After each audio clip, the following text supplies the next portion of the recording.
28. 27. 26. 25. 24. 23. 22. 21. 20. 19. 18. 17. 16. 15. 14. 13. 12. 11. 10. 9, 9, 9, 9, 9, 9, 9. 8. 6. 6. What happened to 7? 7. 5. 4. 3. 2. 1. 0. Hey, we got some free stuff coming up. So, do you guys want to know the honest reason why I do that 30-second countdown like that? It's so I don't get in trouble for saying fuck in the first 30 seconds of a live feed. So that's why I do it. Guys, tonight we have Ryan from KPL, the owner, and the guy that came up with the KPL that I don't know how he even makes money because it lasts so long that I still am using the first bottle he gave me when it first came out. So let's bring Ryan in. Hey, bud. Hey, how are you? Doing fine. We got like 28 people here already. Right. So this is kind of an impromptu thing, guys. I was just going to do the giveaway by myself. And then I got to thinking about it. I was like, you know what? I haven't had Ryan on yet. And I finally got to meet you at, what was it, Blade Show West or was it Cali Custom Show? Probably Blade Show West, but we'd talked a number of times before. Yeah, we've talked a bunch of times before. And Yeah. honestly, big fan of your stuff because, well, it actually works. I've used 3-in-2 oil. I've used the Diawall rod and reel oil. I've used nano oil, which I do use on my pew-pews because it's great for that, but it just doesn't seem, it gets gummy and stuff gets clogged up in it. And Interesting. And then you sent out that stuff. You're like, yeah, it keeps the grit in suspension. And I was like, I'm trying that on a sharpening stone. And I put it on an Arkansas stone, put a bunch of it. I was like, it smells like cookies. And I was sharpening. I was like, boy, it really does. My stones didn't load up. So good. It is a good product. Yeah, I remember that. I think we only make money because people lose the bottles. So my wife uses it on her sewing machine. So the first bottle you gave me is in her sewing machine thing, and she uses it to lubricate the sewing machine. Yeah, I'll bet it works well. It does work really well, and it doesn't smell like skunk. You know how when you use your sewing machine, that 3-in-2 oil that you use on a sewing machine, when Yeah. it starts to get a little bit warm, it smells like it gets skunky smelling. It doesn't smell like that. You know what's pretty good stuff, smelling wise anyway, is Triflow, like the bananas. Yeah. Triflow. I used to keep Triflow in a little pin oiler. I ran the key and lock program for the Department of Defense at 32nd Street Naval Base. And I had to go and maintenance every lock on every gate. And that Triflow in the pin oiler stuff's money. Like, oh, lock out at gate 13 stuck. I'm like, I got it. You got run some Triflow through it, put the key in it, run it in and out. And I was like, I guarantee it's not sticky now. I bet you had a hard time keeping track of keys. I worked at a car dealership when I was younger, and it was a nightmare, man. I was like a lot attendant kid. I had to be really, really careful with the keys because if you lose a key, because we had zones and all the gates in one zone was one key, and if a key got lost, I had to change all of the locks in that zone. And you're talking 32nd Street Naval Bases. I think there's like 60 some gates. Some of the zones have 12, 13 gates. Dang. So That's in yeah, San Diego, right? You're in San Diego? Do I have that right? Yeah, in San Diego. Okay. And Kyle says, laughing gas smells like cotton candy for approximately 19 seconds.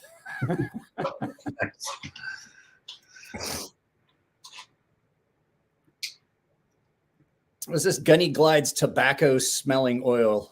Love it. Oh, I've never used the Gunny Glide stuff. I do know that there was the big controversy and shit. I don't know if you want to talk about it later, but I saw a bunch of people like, oh, I'm throwing my KPL. I was like, no, you're not, because you know that shit works better than anything else out there. You're going to buy it again when it comes around because it really works exactly as it's purported, and it was designed for knives. Yeah. I mean, I'm happy to address it briefly. I don't probably have anything interesting to say or bad or controversial to say, but but happy to chat about it. I think he's a great guy. I think he's got good stuff. I haven't smelled his scents though, so I've just heard lots of reports about his stuff being good, which is awesome. I know that his abrasive emulsion stuff, Jared Neves has pretty much talked me into getting some of the diamond emulsion that he uses on leather. Because the stuff I use, it takes, like, if you want to use it, you basically got to spray it on like the day before and let it dry if you want to use your strop. And I'm in the market to find something that's a little bit better, especially like when I am busy sharpening that strop, I got to reload it like every couple days. So even if it doesn't last as long, if I don't have to wait for it to set up, then that would be great. Yeah. So we got a bunch of people here. Stacy Bolster Blades is here. Let me see who else of my paying members is here. Aiden's always here. I don't know why I even bother saying it. Josh Worth is here. Josh, you have not gotten into the Gilded server yet, where we chat. We watch Cutlery Corner Network and make fun of the knives. I set up a chat room specifically just for Cutlery Corner Network. They have. Do you remember Cutlery Corner on TV? Is that the QVC like channel on cable? Yeah, it was like it was always like Saturday night at midnight after you'd had too many adult beverages. You'd just be laying in your bedroom watching them sell like overpriced case knives. They have a 24-hour-a-day live feed. Okay, I saw it. It was somebody else's place and I saw it. Yeah, we watch it. We watch it a lot, and then just get in there and just comment like, "Wow, look at that tricolor rich light." So how did you come up with the idea of making knife-specific lube for the pivots and knives? Yeah, I look back and I have a hard time even putting together exactly where the idea came from. But I had a real strong background in lubrication. We were all teenagers. I'm pretty sure we all had. No, that's not what you meant. I'm sorry. No. And just kind of made the observation one day that, like, look, I really love knives, and I go to the store, and there's a shelf full of lubricants, specifically for guns. Why isn't anybody doing anything for knives that's really good? I mean, nano oil's out there, which is a great product. I don't know that they specifically targeted knives or kind of designed their product for knives. If you read the nano oil, it's an armament oil. It's meant for firearms. Okay. It's designed for firearms. And it does really good on it. All of my firearms I use. For long guns, I will use TW25 Bravo with synthetic grease. Let me take care of this. Thank you very much, Johnny Quesadilla.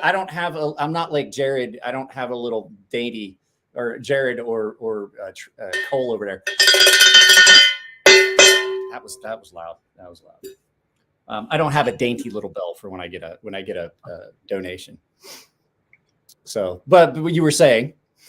No, Nano was out there. I've met Christian. I understand he came from sort of an industrial background.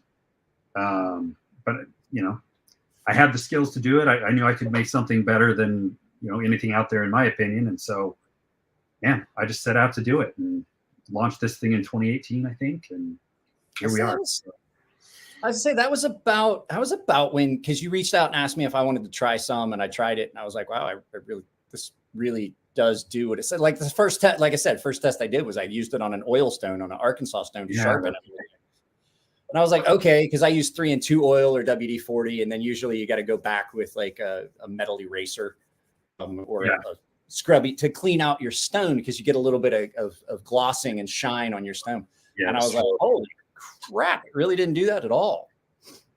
So, engineered this thing, a few main goals in mind, but you mentioned keeping dirt and grits in suspension. I viewed as just being critical, and I've explained this on videos before, but I think knives just have it really rough. Most equipment and machinery is like shielded and protected, and the moving parts are protected from dirt and grit, and knives get none of that. They get exposed to everything, and so normally where two metal parts inside an engine or something are protected and the oil's even filtered to pull that stuff out, knives just kind of face it all head on. They get a lot of stuff. I do know. I worked, like I said, I worked landscape construction. We did all the infrastructure stuff, and like I would come home. I would literally have to take my knife apart every day when I got home, because by the end of the day, you know, I'd reach into my pocket to pull a knife out, and I'm pulling out a handful of dirt with it. I'm like, oh, that's all in my knife pivot.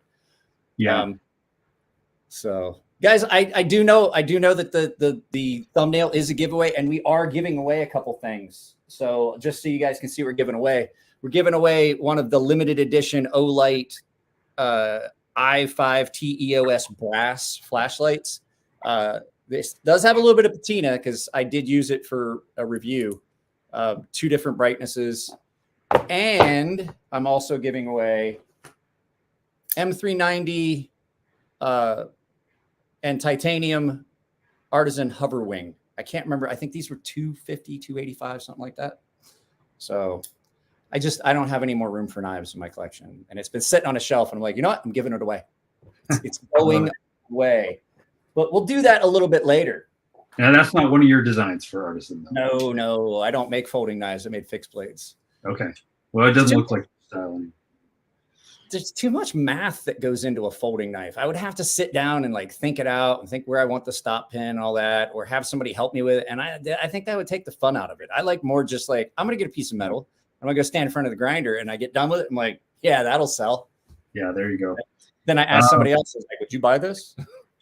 Although I understand those guys at you know, at the fabs, they're pretty good at turning concept into something workable.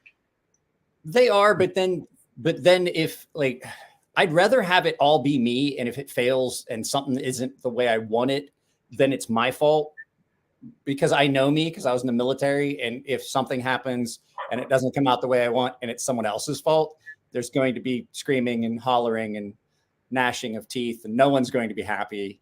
There's going to be hurt feelings, and then not on my part. I don't care. It's kind of hard to hurt my feelings, but yeah, you know, I get asked occasionally, like, hey, when are you going to design a knife? And I feel like I've got maybe decent taste in knives, but I'm like, there's no way I'm going to design a knife. I'm not a knife designer.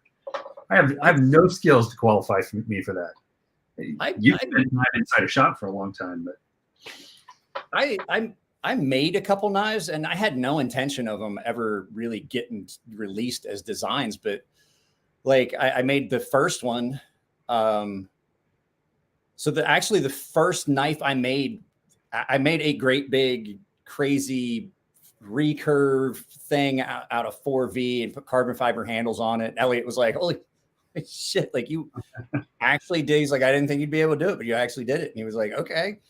And then the second thing I made was a knife for my daughter, a gift, and that turned into the sea snake.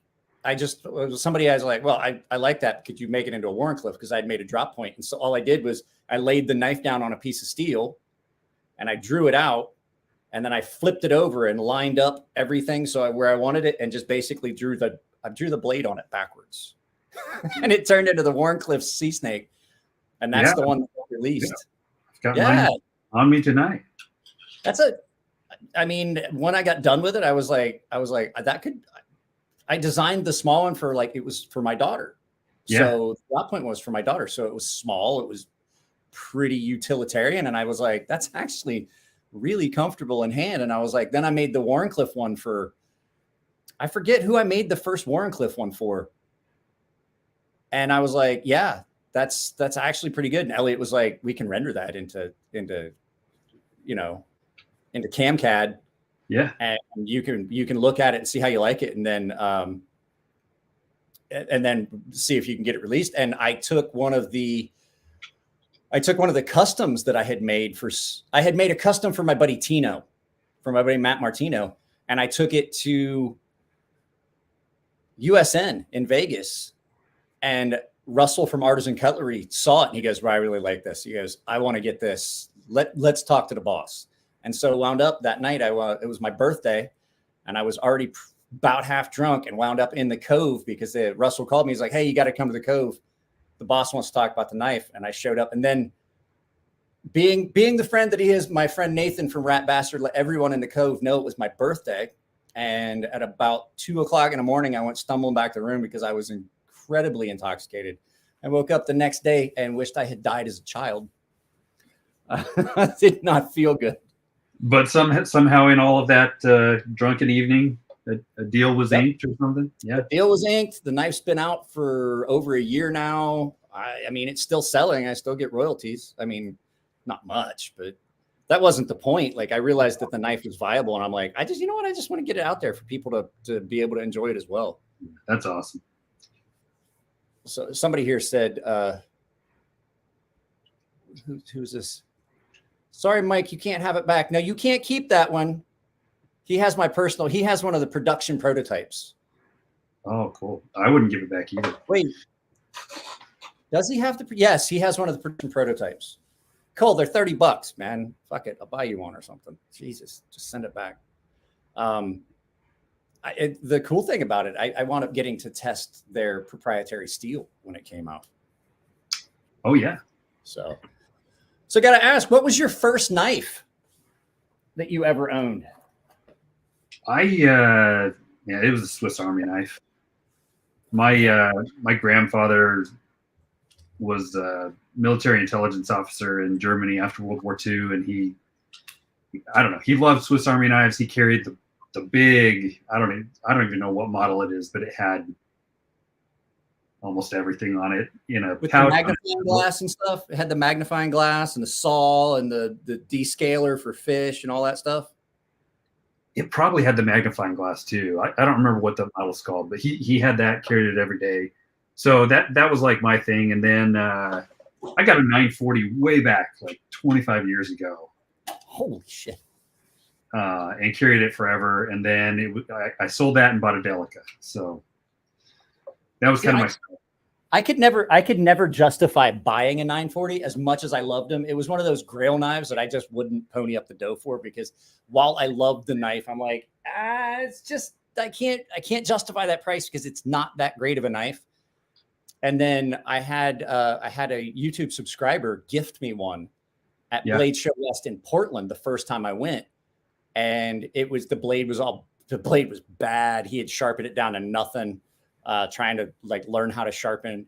Yeah. And I took it over, and the guys at Benchmade took it, and they didn't even charge me to reblade it. They put a new blade in it and sent it back to me for free. I was like, don't I owe you guys like $35 or something like this? And they're like, no, it said it was free. It said it was paid. And I was like, I never paid it. Yeah. Are you talking about this one, the Champ? Oh yeah, that's it. That's the one. Yeah.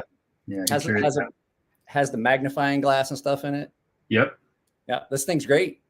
Spends a lot of time in a leather thing thrown in my bag if I'm going anywhere.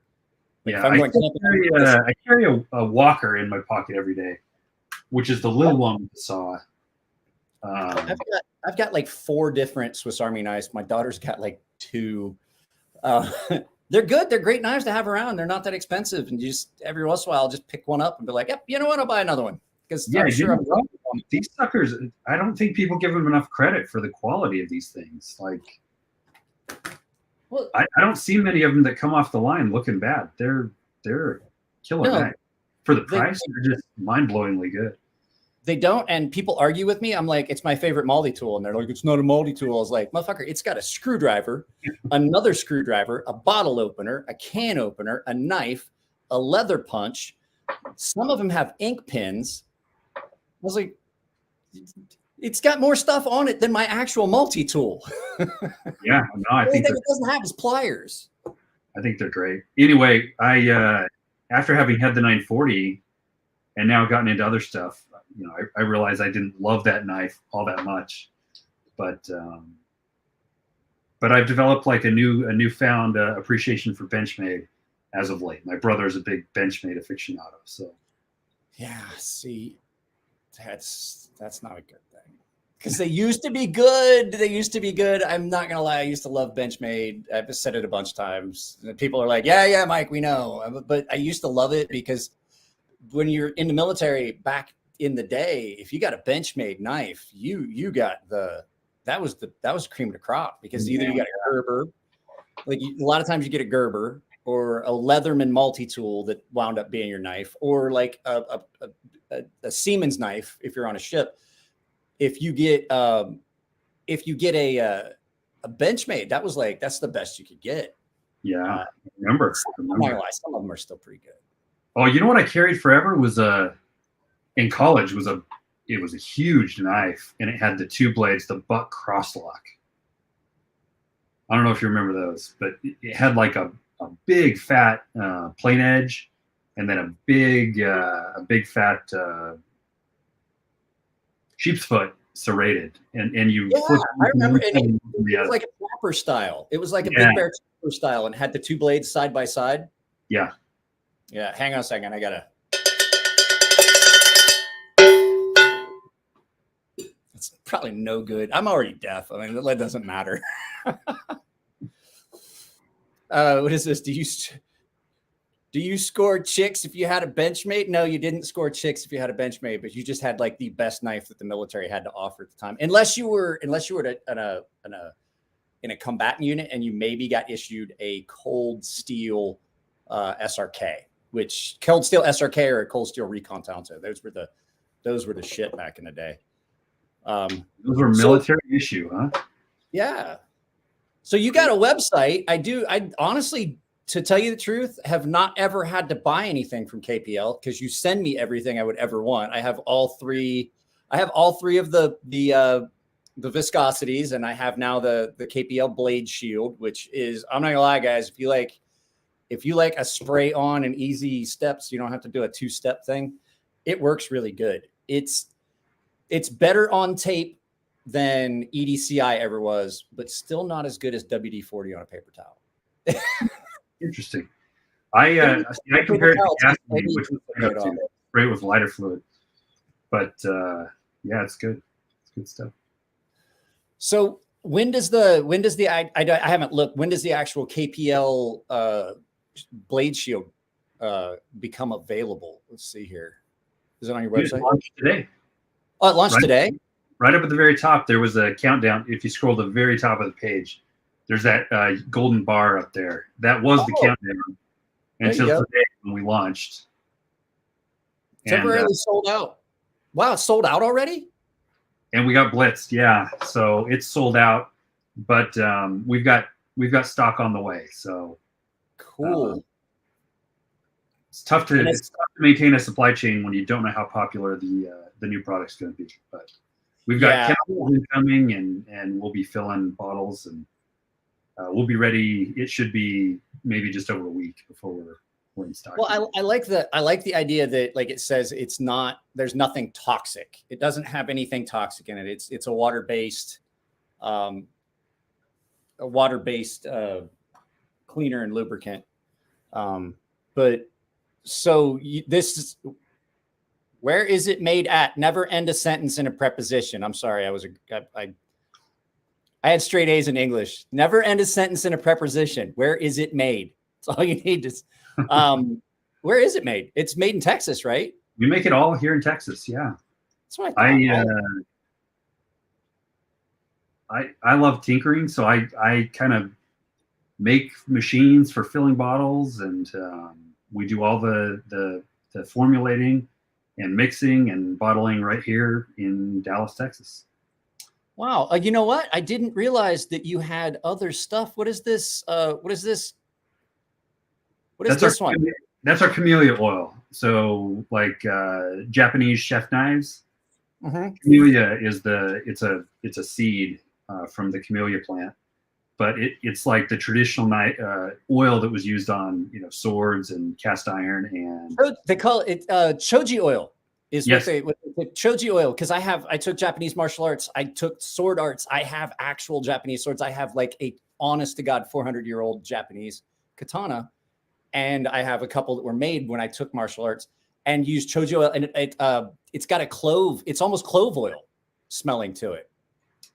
Yeah, I don't remember smelling ours, but yeah, it's the traditional product. We found like an organic source for it that's real high quality, like virgin pressed, and we've been selling that one for quite a while now. But Yeah, kind of a more if you're like a chef and you really care about having a product that doesn't have a taste to it at all, the Camellia is the way you want to go because it's really just completely tasteless. Nice. No, I'm not going to get the katana. It's because the whole thing is if I go get it and then I pull it out of its scabbard, I have to clean it. And I don't want to have to go through that. Right now, they're all sealed up in their bags. I have not taken them out of their bags since New Year's. Typically a Japanese tradition is the house. Right before New Year's, the swords, they get put inside they get mounted up and taken out of their traditional mounting and put in the storage mounting and cleaned up. And then, but since I don't have all that stuff, what I did was I every year I clean them up right before New Year's and I put them inside their bags, tie them up, and I put them on this. And you really don't have to do anything with them for a while. About once every, especially as dry as it is here in San Diego, about once every maybe 2 or 3 months. You got to pull them out, wipe them down, make sure there's no corrosion. But it's not humid enough that I have to worry about that here.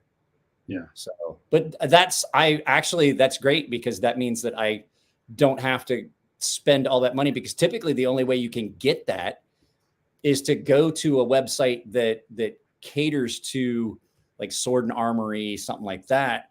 And you have to order the entire maintenance kit. I've probably got like 4 maintenance kits. And all I ever really need is just the extra oil because they only send you a little bottle of oil. Oh yeah, interesting. They send you the whole lollipop looking thing with the unchi powder so you can wipe it off, the limestone powder so you can clean the corrosion off the blade and wipe off the old oil. But they only give you this little tiny bottle of oil. You're like, come on, guys. Huh. Interesting. Come on, guys. Yeah, that's the stuff. So my wife uses it on our cast iron and then like kitchen knives and things like that. Cool. Yeah. Well, hopefully it sells well. Like that, like I said, that KPL blade shield, I talked about it in a video the other day, and I was like, yeah, this stuff works really good. I will say my wife got upset. It does, if you get it on the floor, on a tile floor, yeah, it makes a sticky spot. I did it in the kitchen. I was like, I spray it. I was like, oh, let me try this. And I was wiping something off, and she came out. She's like, why is the floor sticky? And I was like, that's me. I sprayed some. Yeah, it's interesting the way it ended up being formulated. But when you wipe your blades, it doesn't leave any kind of residue, or you can't even feel that it's like wet or sticky, or you don't see any haze. But it does have quite a high solid content in there. So if you spray it and let it dry. If you don't shake it up, you can see that there's actual some solids in it, like a good bit of solids. I was like, oh wow, you really do need to shake it well. Like it says and it's kind of a waxy solid. But if you spray it on a surface and let it dry, it'll leave residue there. But when you polish it off a blade, it just kind of leaves it clean and streak free, almost like Windex or something. So Kyle, okay, I'm just gonna call you Kyle. I'm not gonna say your last name. I know I got more than one Kyle. Is it like an oil or a dry film? You know, it almost feels like some of the dry film lubricants we used on firearms. Yeah. It leaves like a dry film, definitely. Yeah, but it doesn't have that Tough Glide. I don't remember if any of you guys ever used Tough Glide because that's what got recommended for OTS for a while before everybody realized that it sucked. And they were using Rem oil. Tough Glide stunk. Like you would put Tough Glide on a knife, that dry foam lubricant, and you could smell it for months. You're like, good God. Like you'd open your knife case. You're like, it fucking stinks. Yeah, the solvent base. No, this stuff, it's water-based. And then we've got surfactants to help suspend the corrosion inhibitor in there. Grab it. But it leaves like a nice dry film, really. Have you put any thought into the recommendation I gave you? Because like I do a lot of knife maintenance for people. The KPL Heavy. So since it's kind of a gel, it's kind of a pain to get it down in the tube. Yeah. So all I did was I glued a bottle cap from a water bottle on mine so that every time I unscrew it, it's just ready. All you have to do is get a little squeeze. You got a drop that comes out. Oh, that's genius. We should do like shampoo and conditioner bottles. You know how one's right side up and the other's upside down? Have regular and heavy. Do I look like I give a crap much about my shampoo and conditioner? You're the one. Why do you think I always wear a hat? I mean, that's my family doesn't even say. I had my hat off for jury duty on Monday, and my daughter saw me. She goes, "Well, that's weird." And I was like, "What?" She's like, "You're not wearing your hat." I was like, "I got a jury duty. I'm pretty sure I'm not supposed to wear a ball cap to the courthouse." Yeah. So did you get picked? There it is. No, I did law enforcement, and I've got so much family that's law enforcement that like they asked me, is like, well, with that being said, like if you hear the evidence, would you be able to get rid of your bias from law enforcement? I was like, I want to say yes, because I honestly feel that jury duty is everybody's responsibility. It's part of it's part of our country. It's set up in the Constitution that way. It is the most fair system in the world. And we all need to participate in it. But the fact is that like, when I hear what that person did, having, coming from a law enforcement background, so much family in law enforcement, did law enforcement and military, worked at the security department and military after doing physical security and stuff like that. I honestly don't know if I could. And I don't think I told the judge, I was like, I have to, I got to let you know this, because I don't think it would be fair for me to keep that to myself and then wind up in a jury where I can't be unbiased. Yeah. And so she was like, she's like, I wish I could just make a note so that you only get called for like a civil trial. And I was like, but no, this stuff's pretty great. And I've used it on a bunch of stuff, and I've only used a little bit of it. It doesn't take a lot. So, yeah, it goes a long way. We put it in what I think is a pretty big bottle for what it is. So it's 4 ounces, and I didn't look at the price. What's the price for a bottle? $17. $17? Yeah, $17.99. $17.99. That's not bad. I forget. God, I hope Jim Skelton, if you're watching us, I'm sorry. I like it better than EDCI. Jim Skelton bought EDCI, right? Oh, I didn't know that. I had no idea. Either he bought all that was left and was selling it at shows, or he bought the company. I can't remember which. Oh, interesting. But so when it disappeared, he was like, he loved EDCI, and I was like, yeah, oh, Jim, I'm sorry. I like it better, because it's not that I don't think it would do any better for the preventative piece, because it feels real similar after it's on, but it definitely cut through tape residue a lot better than EDCI ever did. So. Yeah, I had no major complaints about EDCI. I just, I thought it was a little pricey because the bottles were awful small for what you were paying for. Yoda's here. Design goals in creating something, so we went our own way, which I think you can tell just by looking at the formulas. They're very different. Addicted to Knives says there is a knockoff of KPL on Amazon. It stinks like hell. Straight up gasoline in a bottle, but they made the bottle look like KPL, but it's green. I've seen it. I did never buy it, but I've seen it on there, and I saw just the other day they've gotten a few reviews that were not positive. So good. Whatever that's worth. Well, good. I think they call it blade oil or something like that. I'll have to look later. Have you looked at doing a like a fluorinated grease?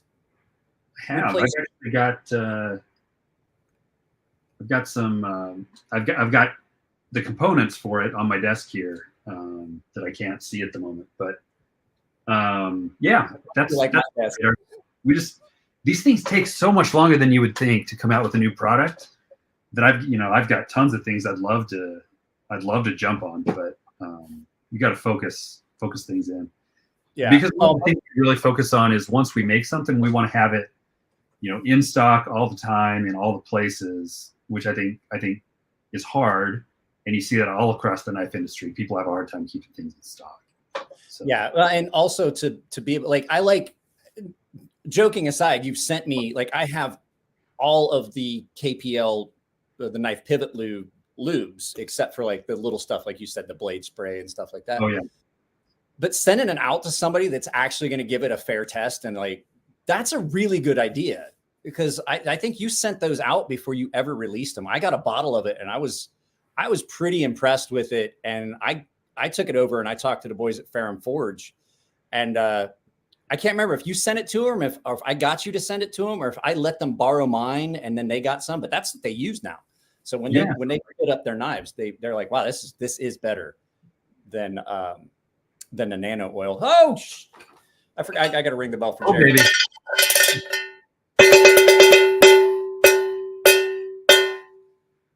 There you go. Knees Jared, with- I still do need to talk to you. If you can give me a call tomorrow, it's something completely unrelated to some of the other stuff. I have an idea that I want to run past you and see what you think.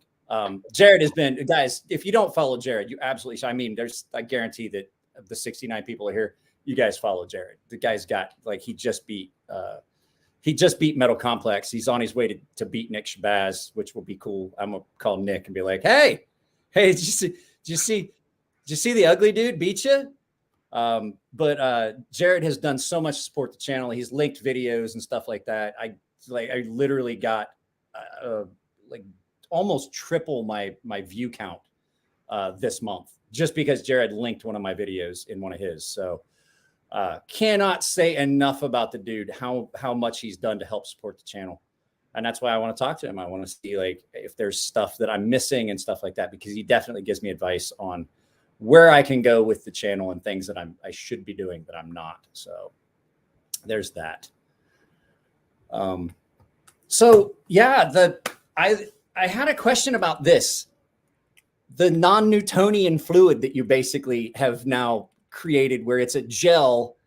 It's a force shearing non-Newtonian liquid. Yes. Basically what you got here. You're saying, yep. I know science shit. It's the opposite of oobleck, which Correct. is a force rigidening or I can't remember what it is. Shear thickening. Yeah, there you go. Shear thickening. Cue ball. God damn it, guys. It's really hard. Yeah. Jeez, it gets annoying. No, I tried to make that like a feature that I sort of advertised when I first came out with Knife Pivot Loop Heavy. And I think it's just too much, you know. You got to get across the basic product features, but it is. It's actually a shear thinning fluid. So shear thinning, that's what it is. Shear thinning. Shear thinning. So when it's left to sit, Knife Pivot Loop Heavy will actually get thicker and gel up and tend to stay put, which is why you don't get it running, you know, from one part of the knife to the other, or, you know, spreading everywhere like you would with our standard product that does that a bit more. I need your present. I'm not gonna lie. I grabbed the ultralight by accident the other day. I was putting a knife back together, and I put the ultralight. I didn't even pay attention. I put it on. I put the knife back together, and I like set it down, and I came back and looked. I was like, "Why is there so much oil? Oh, damn it!" And I looked at what I had on the counter. I was like, "Shit, that's the wrong one." Yeah, that is so far the best thing I've put in any of my OTFs is that ultra. Like, nice. It brings the action back. You know, I carry mine a good bit. They get a bunch of gunk in it. I haven't had to take either one of my Ultratechs apart since you sent me that. I'll take the glass breaker out and I'll blow it out with keyboard cleaner. Oh yeah. And just get anything that's in there, like physically, and then just put a couple drops and then run it and put a drop on either side of the button. Fucking money. That stuff is, I was like, okay. I thought Rem oil was the way to go all the time. And I was like, you got guys, geez, thanks. I was talking to those guys at Microtech, and they were telling me that, oh, nice. You got to do another one. Anyway, you're talking to the guys at Microtech. They were telling me that they like bought the last drum of Rem oil that was available on the market because it was the only thing that worked for them in their OTFs. It does pretty good. And the nice thing about the Rem oil always was it had a bit of a solvent to it. So if you had some gummy, like oil residue or something in it, had gotten gummy. I tried nano oil in an OTF once, and it did not fare anywhere near as well. About 3 weeks later, like it wouldn't deploy all the way. Like you were like, what is wrong? I had to took it all apart and stuck it in an acetone bath and then started fresh. Wow. So it doesn't, I mean, the nano oil's a lot like CLP. Yeah. It has a tendency to varnish up, and it dries out and varnishes up. And I'm not seeing that with with that ultralight. So yeah, you'll get that more in like the, I don't know what every company uses in their products, but a lot of these products use just like a natural mineral oil, something like you might buy at the drugstore. Sometimes that's, thinned out with a solvent or something like that. and those tend to oxidize more, like a food oil would, over time and varnish like that. Yeah. So WD-40 is terrible for that. Yeah, WD-40. Like the only thing I ever use WD-40 for is to clean something out. Yeah. Like if I've got something, like one of the worst things that I've ever seen people do, they'll send me a knife and they've used frog lube. They've used frog lube, like the gun stuff, the firearm stuff. They'll use that on a pivot and it dries out and it gets all gummy and it smells like mint. And you basically got to either soak it in acetone or just spray the crap out of it with WD-40 on full spray and just kind of clean it out. Yeah, but so Cole, the difference between Rem oil and WD-40 is Rem oil actually has got PETF. It's got the Teflon in it that will stay on and act as a dry film lubricant, and that's why it stays on there. We used to use CLP, kind of the same thing. It's got that Teflon in it from Royal Lubricants, and you'd have to shake it up but that as it dries out, then you get that coating and then it gets gummy and varnishy, and you just basically have to take it back off. What is this? I'm reading Kyle's comment. Hops number 9. I'm not a fan either. That stuff, the smell is just terrible, and I've never needed it, but I grew up with that. My dad was a black powder musket. I grew up black powder shooting, muskets and all that, shooting from childhood. And that's one of my childhood memories. So like when I smell that, I think of like coming back from hunting, and we're coming back from a black powder shoot competition, and my dad and I are cleaning the muskets, the cap and ball. And that for me associates really happy times spending time with my dad, but I could see it being something that others would find obnoxious. Yeah, well, that's a different game then. Cap and ball, black powder. That's a whole different league, man. That stuff, those get so dirty. I remember my dad. He came back from a black powder gun shoot. He had a 54 caliber arm gun. Not even a show. You put it on your arm. It had the deep cutout. It was this big, huge, long cannon with this octagonal barrel. And he'd been in a shoot. And he'd shot all day. And he brought it back. And he goes, we're doing this different. And he got a wash basin full of hot soapy water and just ran hot soapy water in and out with a patch on it to clean out through the nipple and everything for like 45 minutes. And then went back and dried everything out with a hairdryer to make sure you got it good and clean, and then went through with the Hoppies number 9 and gun lube and all that stuff. Man, I'm always tempted to buy like a black powder pistol or something, but then I read about all the problems, and maybe it's not as bad as it sounds. It's okay. It is, but there's a lot of options now. Night has inline muzzle loaders, so they look like a bolt action rifle, and so it's still a muzzle loader. You still have to load it from the front. But then you open up, and that's when you put your primer, your cap in, and you fire it that way. And it's like a modern rifle that's just loaded. And we had a couple of them. We had a 50 caliber that we would sabot 45 caliber pistol rounds, and we'd get the sabots to get it to 50 cal, and you load it that way, and it was a rifle barrel, and you're getting close ballistics that you would get on a modern rifle. You're just using less modern powders and things. Right. Dead accurate. Like you'd scope it, you put a scope on it and you fire it. And it was like firing a regular rifle, but you could only just fire it once. Then you'd have to reload it the old way. So flintlocks, flintlocks are historically horrible. But back to the KPL stuff. So the detour. That's all my live feeds are like this because I don't have any set agenda. So how long did it take you to get it to where you were like actually ready to like say, okay, this is an actual thing. We're going to do this. This is going to be the business. Oh man. I launched this thing as like on a whim. And I don't know if the first bottle you got had like the clear stickers. They were terrible.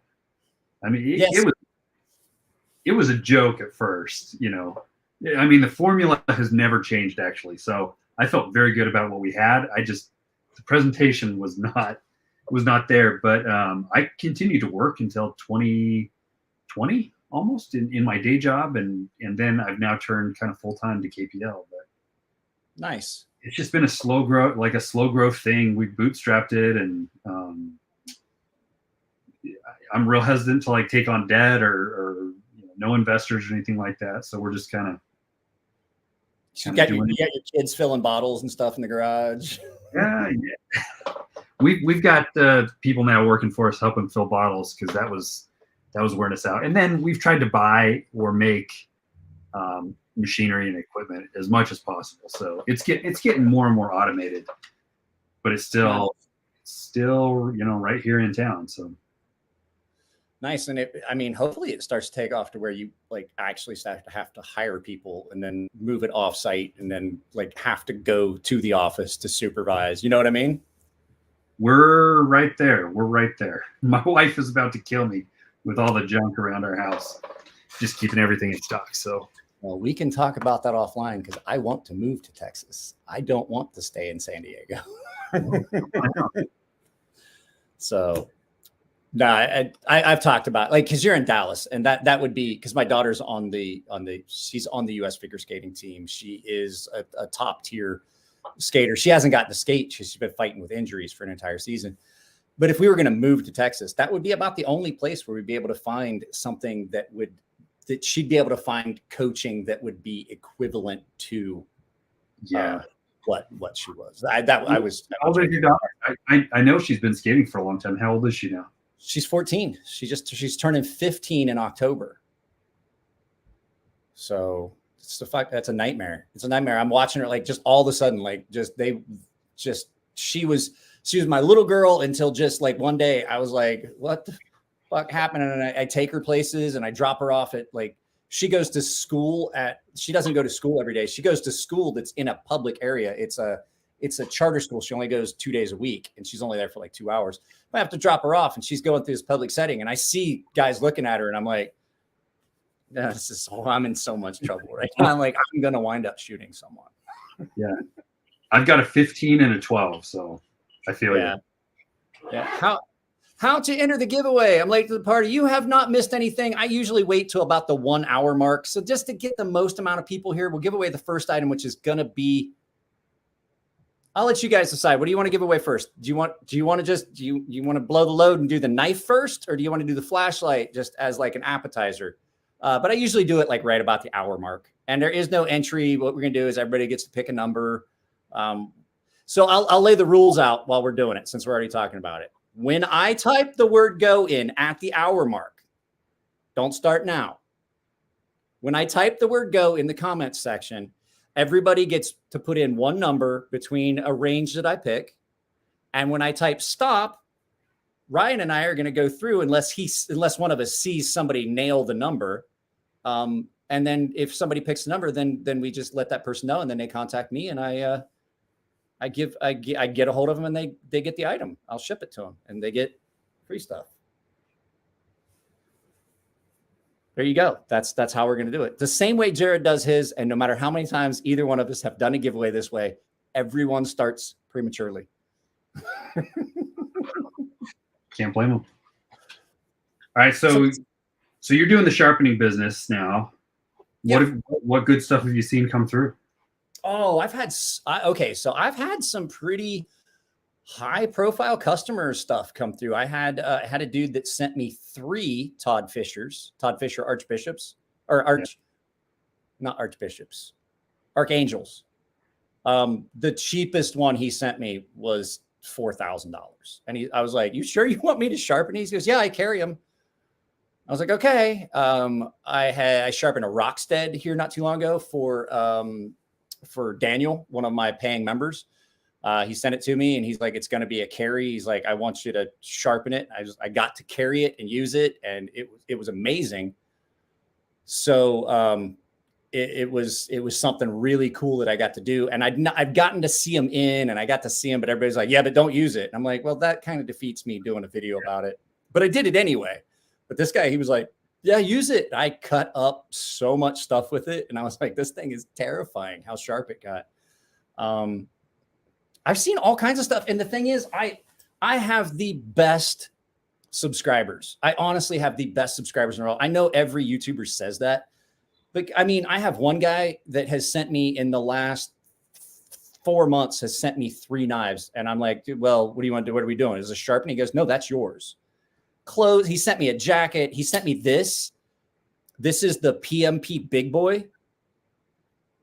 This is fucking amazing. This is the first knife that pushed my, Norseman out of my pocket for a day. Like not for a couple hours, not like, oh, I'll carry it for a little bit. Like I didn't carry my Norseman all that day. I carried this. Freaking great knife. Shitty pocket clip, great knife. What else? But yeah, these guys support me. They drop super chats. They come into the videos.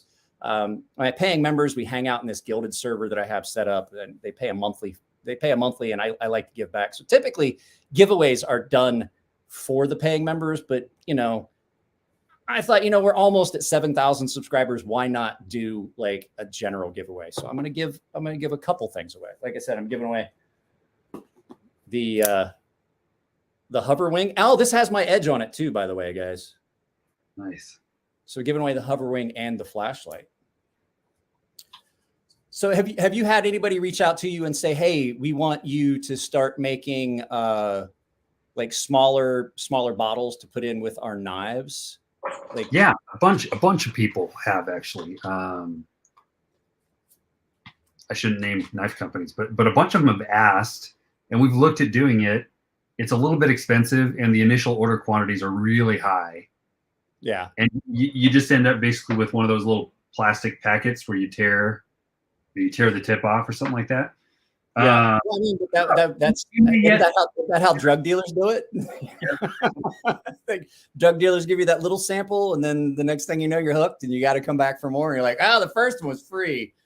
Yeah, no, I'm just really happy when a knife maker starts using our stuff on their knives as they go out the door, which is really cool. So, anyway, you get a new knife, smell it, and see if you can detect that KPL smell on there, because I've got 5 or 7 companies now, I think, that are using our stuff at the factory. That was the first thing I noticed when you sent that stuff to me. And I don't know, is the formulation exactly the same? Because I think that when I got the first bottle, maybe it's just that I'm used to it now.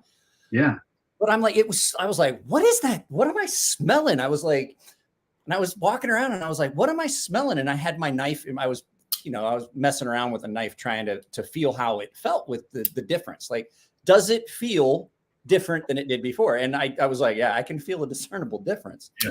And I was like, that's my knife. It smells like sugar cookies. Yeah, it's been the same ever since the very beginning. So I imagine that it probably was just that now I've gotten used to it, because I put it on all my knives. Like all my knives get a quick thing of it.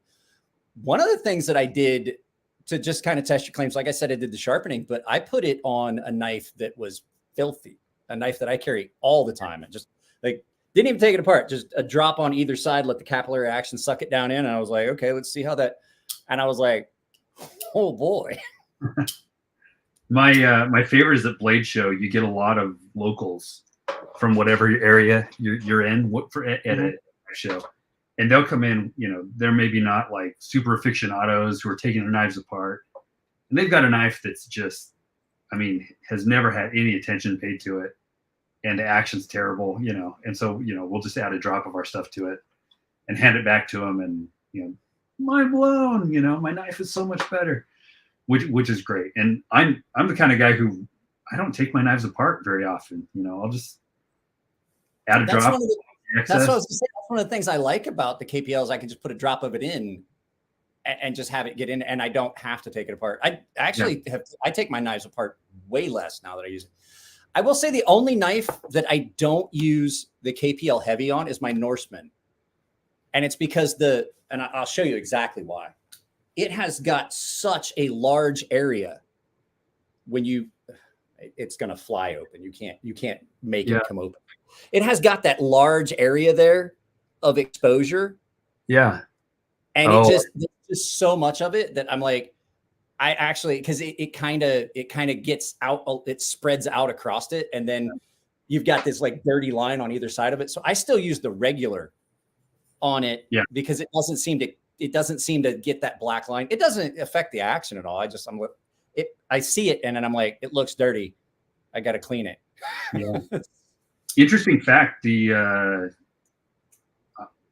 heavy and the original are actually the exact same formula, and then we've got the non-Newtonian thickener added to it, which it's worked out really great as like a thickener base, and it's used in industry for a bunch of different things, but that's how they make gummy worms.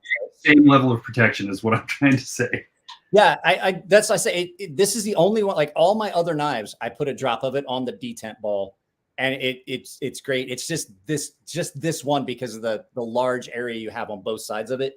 Yeah. I can just see that like dirt on either side of the detent track where it rides on the blade, and I'm just like, I'm like, it looks dirty, so it's got to be dirty. So, and it's just fun to take these apart. So I probably should do it more, but then I'd run out of KPL heavy because I do it more often. So hey, you do have a good audience though. There's like no controversy over there. Good comments. I've tried really, really hard to instill that. I get a lot of shit for it because I moderate my comment section really heavily. But the fact is, I also know, like, everybody's like, oh, it's censorship. Mike censors his comments. I actually had some shit happen in my comment section at one point. I had to take a video down and I got a guideline strike, and I couldn't upload at the time. Now I think it's a week, but back in the day when this happened, it was a month. Like if you got a guideline strike, you couldn't upload, you couldn't do live feeds, you couldn't do anything for a month. And I hated it because I love doing the live feeds. I love having the channel. I love the interaction, and it killed me. So I basically went in and I have preset stuff. Like there's people playing, oh, my comment got taken down. Well, a lot of times it's not the moderators. I have basically went in and there's just some things that you can't even type in for a couple reasons. I don't want the controversy. I don't want fights. I get enough political shit in my day-to-day watching the news. I don't need it here. Like this is my reprieve from the real world. This is where I get to hang out with people that have the same interests and things like that. And the other thing is my daughter's friends all know that I have a channel and they watch my live feeds and they watch my videos. So I'll curse in a live feed way more. I very rarely, I don't curse at all in like my regular day-to-day videos, like the 5 videos that go up every week. I don't even curse at all in those. If I do, you know that I've found something I'm really passionate about. Like if I find a knife I really love, I'll be like, holy shit. Like that's as far as I go. Yeah. I don't want the controversy because as the creator, I'm responsible for the content of the chat and the comment section and stuff like that. So, it just keeps you out of it keeps you off the no list from YouTube. Yeah. So, and if I lose subscribers because of that, or if I lose people that don't want to be here for that, well, then so be it. They're probably not people that I would want to stay anyway. You know what I mean? Yeah. If you're coming in to cause controversy or start fights, I don't want that here. It's like being a bouncer at a bar. Yep. Well, I'm even less controversial than you. I try to find the good in any knife that I'm taking a look at because I different goals, I guess. I do that too. I honestly put up. I think in the last year, I've only had 2 reviews I did that I would say were bad. One of them was just one of them was just a knife that wasn't for me. It was the first knife I didn't like. There was nothing functional. There was nothing wrong with the knife. Yeah. And the second one was a knife that came in and I just I tried so hard to give it a fair shake. But for me, it just everything, there were so many more negatives than there were positives. And so I was like, this is a rare bad review. I typically try to, even if I have to resharpen a knife to give it a good shake. That's why when this first came in, it wasn't very sharp. And I was like, I don't know. And then I sharpened it. I'm like, okay, you got a pretty good review. Yeah. So was super busy. How'd the giveaway go? We have not done it yet. K-Man, you're one of the paying members. You should know I do it about the hour mark. So what I'm going to do right now is Ryan is going to get a private chat here, and I'm going to pick a number because we're at the hour mark. So we're going to do the flashlight first. This is the rare limited edition OLIGHT brass, simple but special limited edition brass i5T EOS. It's a great little flashlight. So I carried it enough to do a review, and then it's got 2 brightness settings, and it's a click. It's an actual clicky button on the back. So a lot of people like that tactile thing. So I'm going to pick a number. How many people are here? 72. When I type, I'm going to send this to Ryan. It's going to be, there we go. So it's going to be a number between 1 and 100. When I type the word go, oh shit.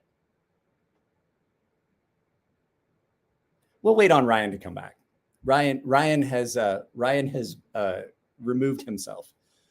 There he is. Ryan pushed the wrong button, didn't he? Yeah, I totally did. So what I'm going to do is I sent Ryan the number. When I type the word go in the comment section, everybody has one number closest to the number that I just sent. Ryan, did you get the private chat? No, I was logged out at the moment when you sent you it. should see a spot that says private chat on the side. You should be able to Yeah, click yeah. on it. No, now I clicked on the right thing. So between 1 and 100, everybody gets one number. I'm going to type the word go in the comment section. Everybody gets one number. We'll give it 1 minute. Everybody gets one chance. Don't duplicate. If I see you duplicate, you automatically lose, even if you hit the number. Closest to the number without going over wins. So are you guys? Uh-oh, Ryan sent me something. Oh. Delete. Okay, so it deleted the private chat when you, there you go. I just sent it again. Got it. You logged out, so it deleted that private chat. So here we go. Between 1 and 100. And we'll go for 1 minute unless somebody hits it. Let's see. Ooh, we got a couple people that are close. People that are close.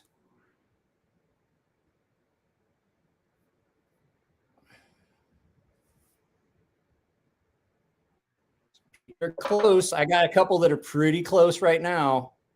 Christian, only one. You have been disqualified.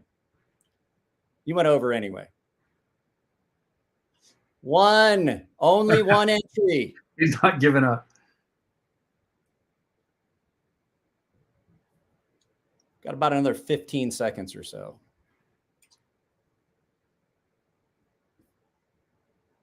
I haven't seen any. I saw somebody that got close. Chris, great. Follow instructions. Christian, you were reasonably close too. He was, but he went over though. So it's that's true. So let's see. And stop.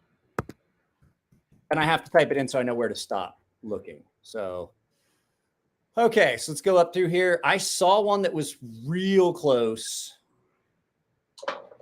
So just so you guys know, the number was 65. I see a 55. I see a 69. I see a 63. You have two. Oh, so far right now, this is my closest. Oh. So the number was 65. And so I put up the number right there. I don't know if anybody's going to get closer.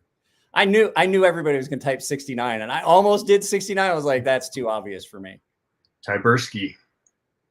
Yep. It looks, I'm trying to get back up to where I said go, but right now, yep. So there you go, Tyberski. If you would be ever so kind as to email me, we can work this out and I will get it sent to you. If you guys ever get someone that comes into the comments or emails, you said you won and they want you to pay the shipping, they are fucking lying. I've never charged anyone shipping. And I do not do the comment is your entry live or giveaways very often anymore because it's like herding cats to get somebody to actually Roger up on their comment. This is the way I do the giveaways now. If somebody reaches out to you and says, hey, you won the knife, you didn't actually win the knife. You didn't win anything. And they're trying to rip you off. Jared and I have both had that happen in our live feeds. Let's see here. Jared and I have both had that happen in live feed to people, not in live feeds, but to people in the comments section. So you won the flashlight and I will get it shipped out to you. The only caveat to the not paying shipping is if you're overseas. I will ship it overseas, but you have to pay the shipping. Oh, Mike, people are questioning your 64. RO Saber had it at 65. Where? RO Saber said 65. Okay, let me go back up. I will verify. I'd hate to do that. If I did, I will find something for both of you. Trubisky said 64. RO Saber has it. Pretty sure I didn't win. So I said stop right here.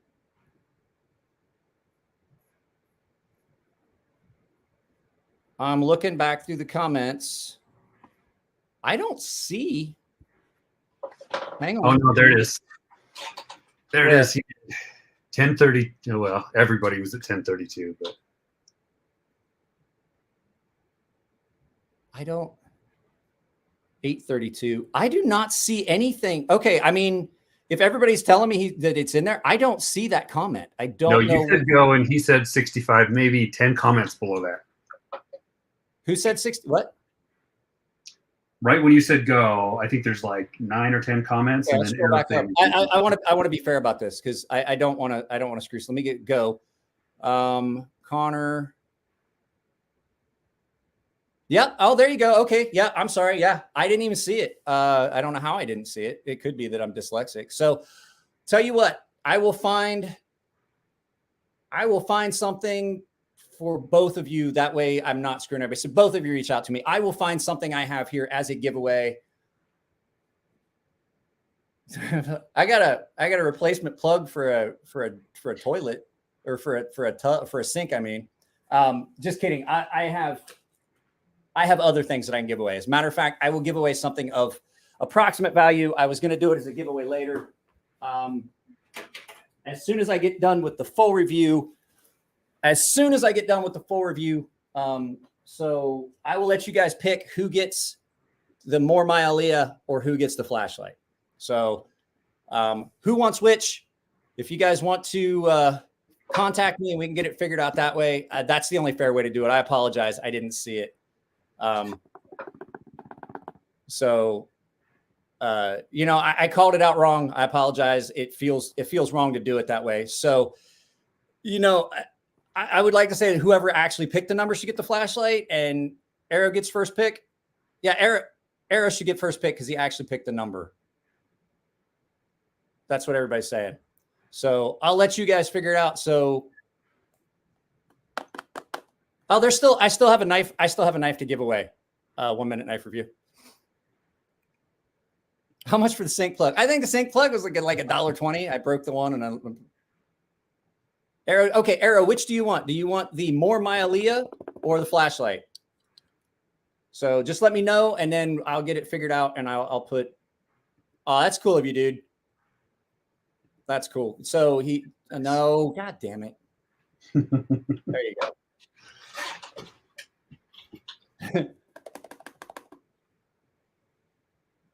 I'd pick the knife. I already have one of those lights. Okay, cool. So I will get the set. Like I said, email me. I have an email address in the description of most of my videos. I'm pretty sure one of my moderators can post in my email address, but it's gunmonkey1974@gmail.com. I was a weapons guy in the military. I've had that email address for years. So just reach out to me and just remind me who gets what, and I'll get these shipped out as soon as I can. I'm horrible about it.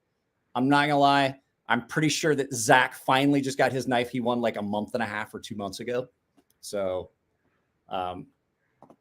there we go. So we still have a knife to give away, though. So, okay. Back to the actual I forget what we were talking about before I decided I was going to interrupt it with giving a knife away. I do love flashlights though. I got my so I started getting stuff from OLIGHT. Yeah.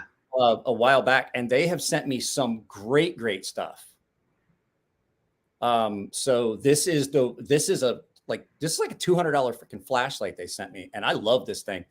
My favorite thing to do at night when I'm bored and I can't sleep, because it is the brightest flashlight I've ever owned. I'll go out and I'll open my garage door and I'll shine it down the street, like looking down the street, and just light up the whole street, and then go back in. And I know all my neighbors are like, what are the cops doing? What are they looking for? Yeah, I wish those guys had come back to like a Blade show or something. They went to one of them. It's really hard right now with everything that's going on. I don't want to talk about the whole, China and the knife community thing, because, everybody's like, oh, this is not like, I'm great. Like, I'm like, okay, great. But did you film your controversial video about Chinese knives on an iPhone? I mean, just saying. So, Polly, I'll probably do the knife giveaway like at the hour 45 mark, just to do it. So, just to keep people here, make it more fun. Ryan, do you have a set schedule? Do you have to go to bed anytime soon? Or you want to? No, I'm good. I'm good. We can do whatever. Speaking of controversy, and I'm not planning to talk about controversy, but I bought, and this was a couple of months before the current war broke out. I bought a Russian knife for the first time ever.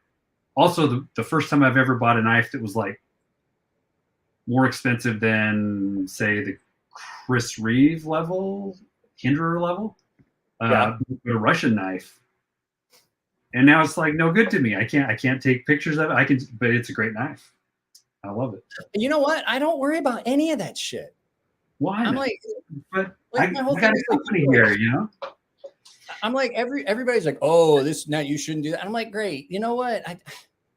I don't fucking care. Like, people are like, oh, you shouldn't do video reviews about Chinese knives. And I was like, if I was to only do that and only do American knives, I would do a Hinderer, a Chris Reeves knife, a Medford, and then basically, because I can't stand most of the other American knife companies because they're gouging people and the quality's not there and the knives are just plain Jane.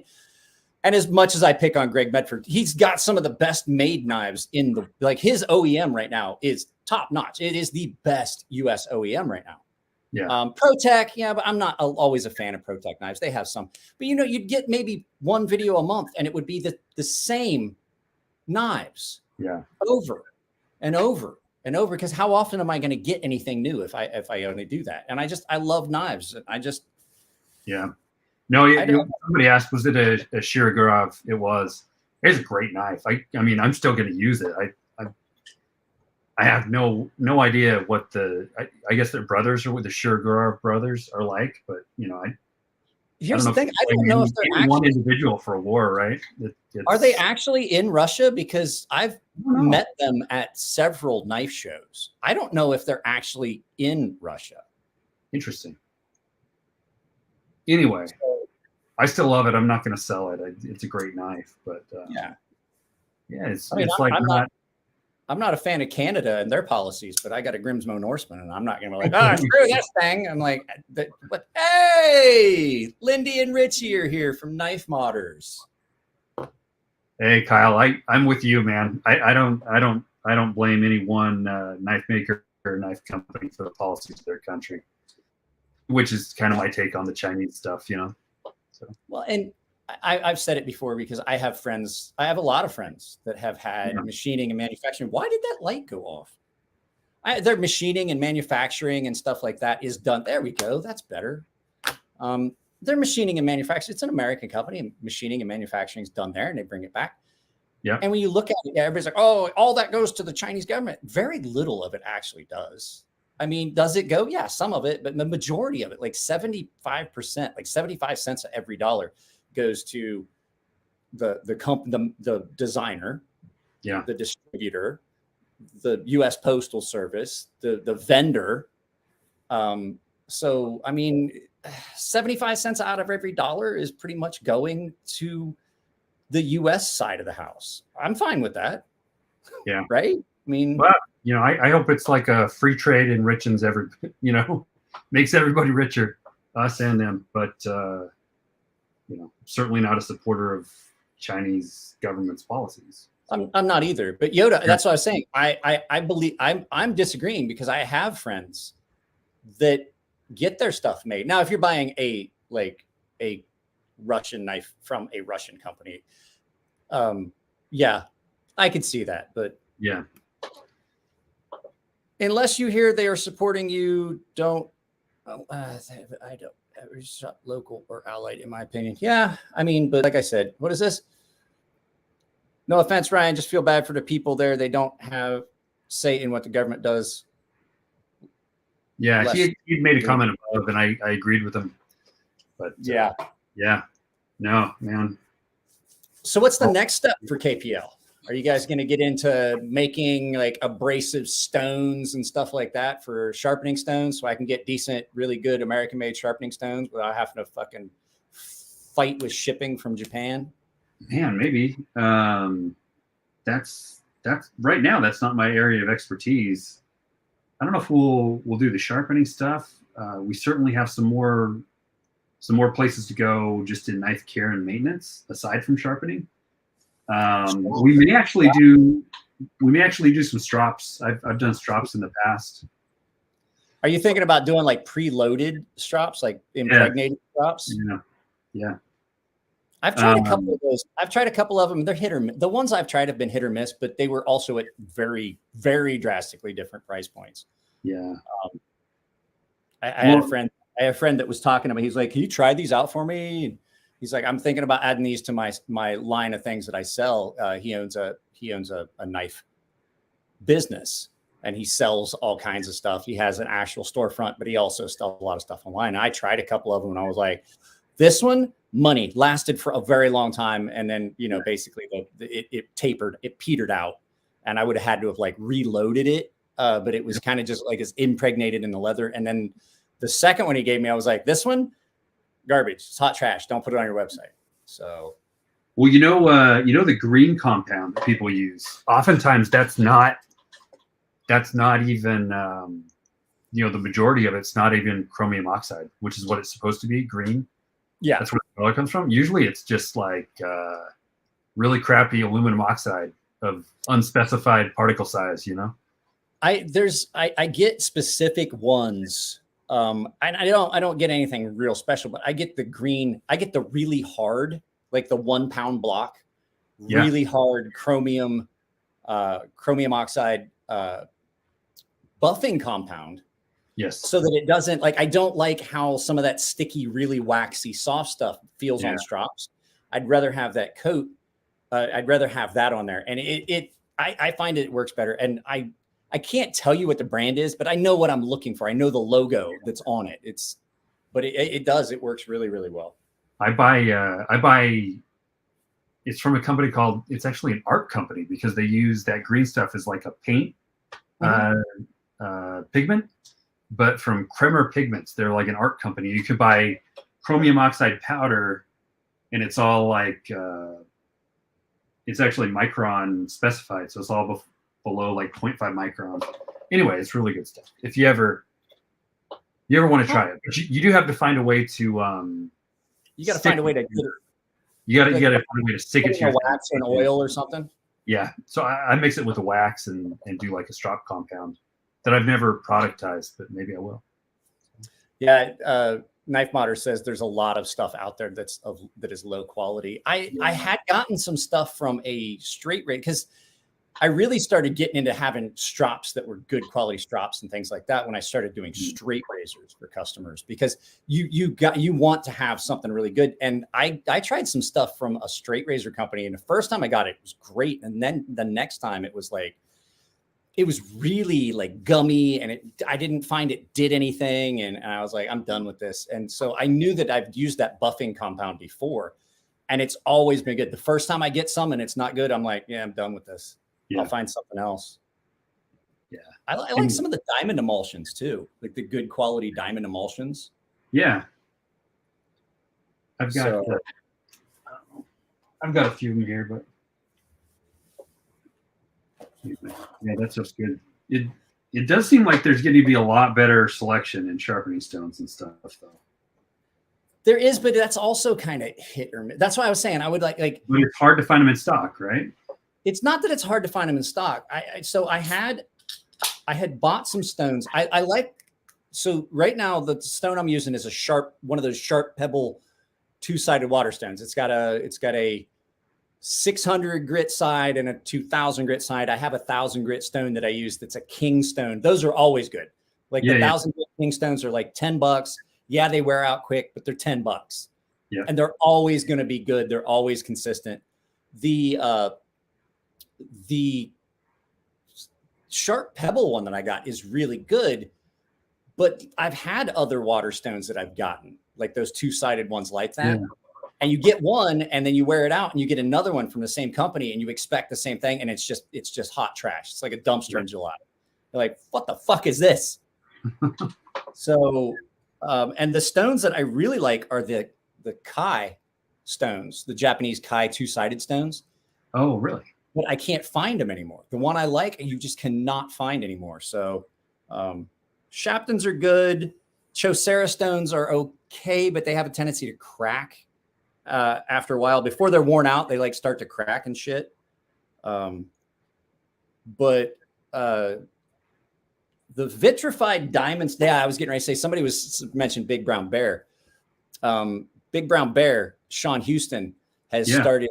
He uses those vitrified diamond and vitrified CBN. I used one of his stones at Blade Show West one time, and they're great. But the fact is, I can't justify $300 for a 1000 grit stone. Yeah. When I already have so many other stones that would fit that bill. So he's having them made by somebody? I can't. He's having them made by somebody, or he's selling them. I can't remember how it is. I know that his strops are done by or like Knife House or something like that. I can't remember, but they are great stones. Like, I hated sharpening Maximet. I still don't like it. I've got the stones that will get me a pretty good edge on it, like a really good edge, like a professional edge on it. Yeah. And so I went to Portland. He handed me a Maximet knife and handed me that stone, and I was like, good God, this thing is an animal.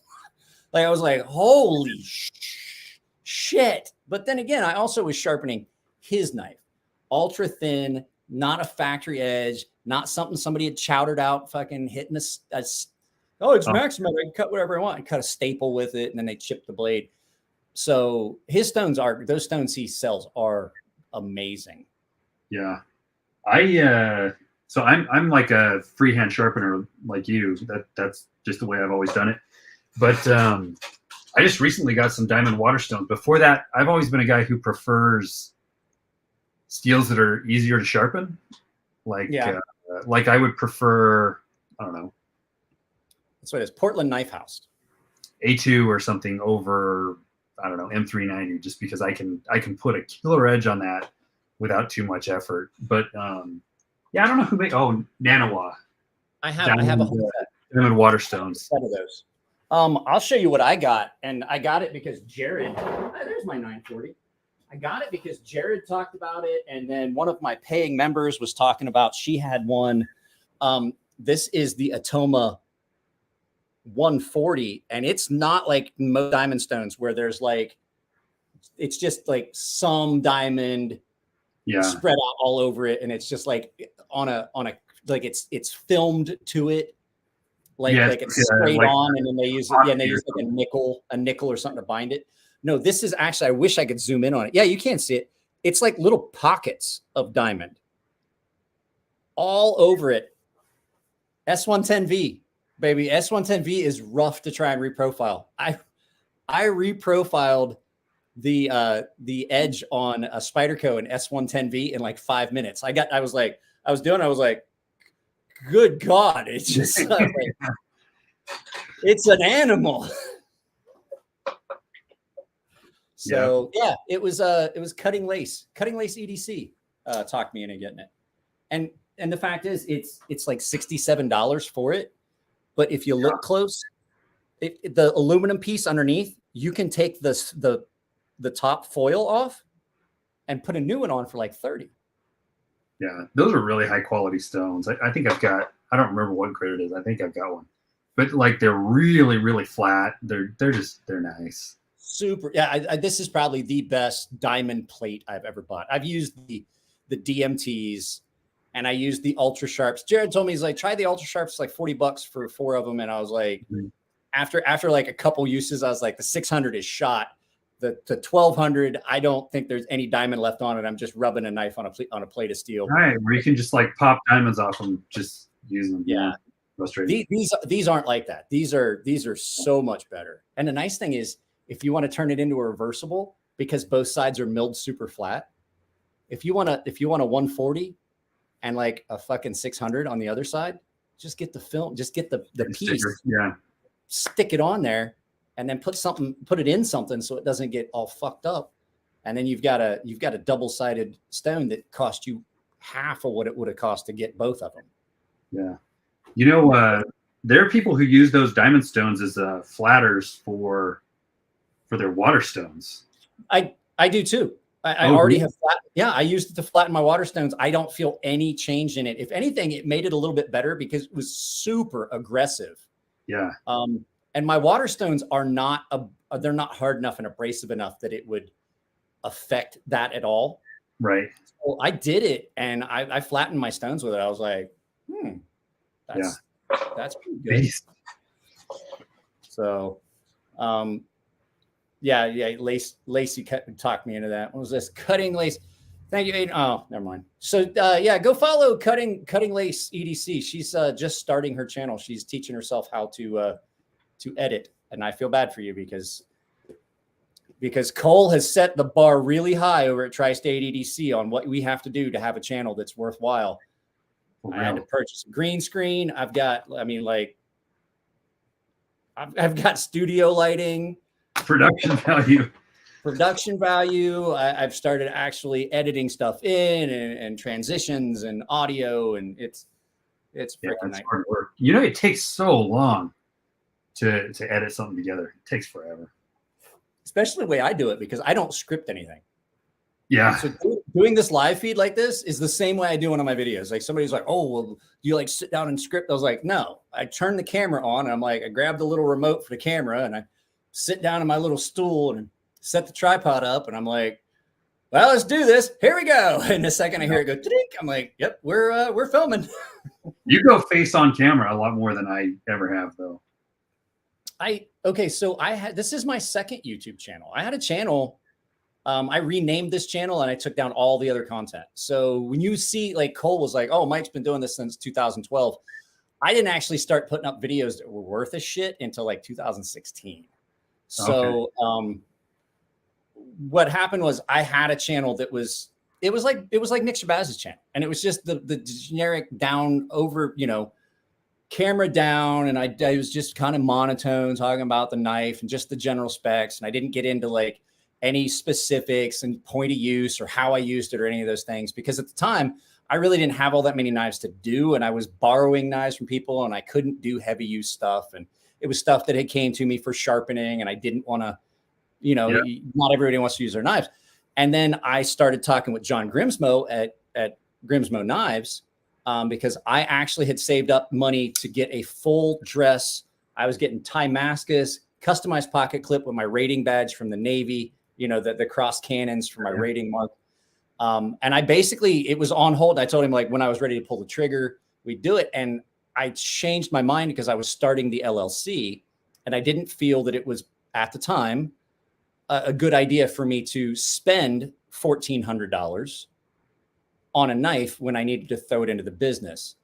And so I basically bought a $500 knife for my father for a retirement gift, and then started the LLC. And I talked with John, and I was like, yeah. And he looked at my channel. He goes, if you put a face to your channel, people will respond to it. He's like, it might take a while. Not everybody's going to like it. He's like, but you're going to get a better response.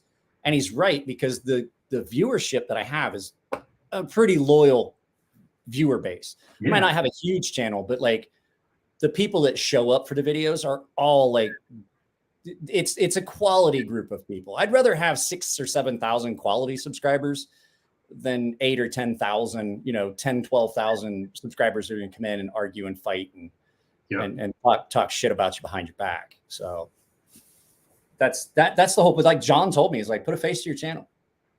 It's like, put your face out there and let people respond to it better. Besides having great knives, I mean, I think that was the key to his success. He was right out there from the very beginning. I think he's the only person that got a Tormac that was not a piece of shit. I've heard other knife makers say that. Like, hey, he must have got the only good Tormac. And I told him, and he goes, no, you didn't see. He's like, I couldn't, because they were a sponsor. Tormac were his sponsors for the, was it Tormac? Yeah, he had a Tormac. Yeah, Tormac mill. Yeah. And he on talking to him via text and email. And he was like, no, you didn't see like all the stuff that got cut out of those videos. He's like, you saw some of it. He's like, but no, it was not like that. He was very excited to get the good stuff.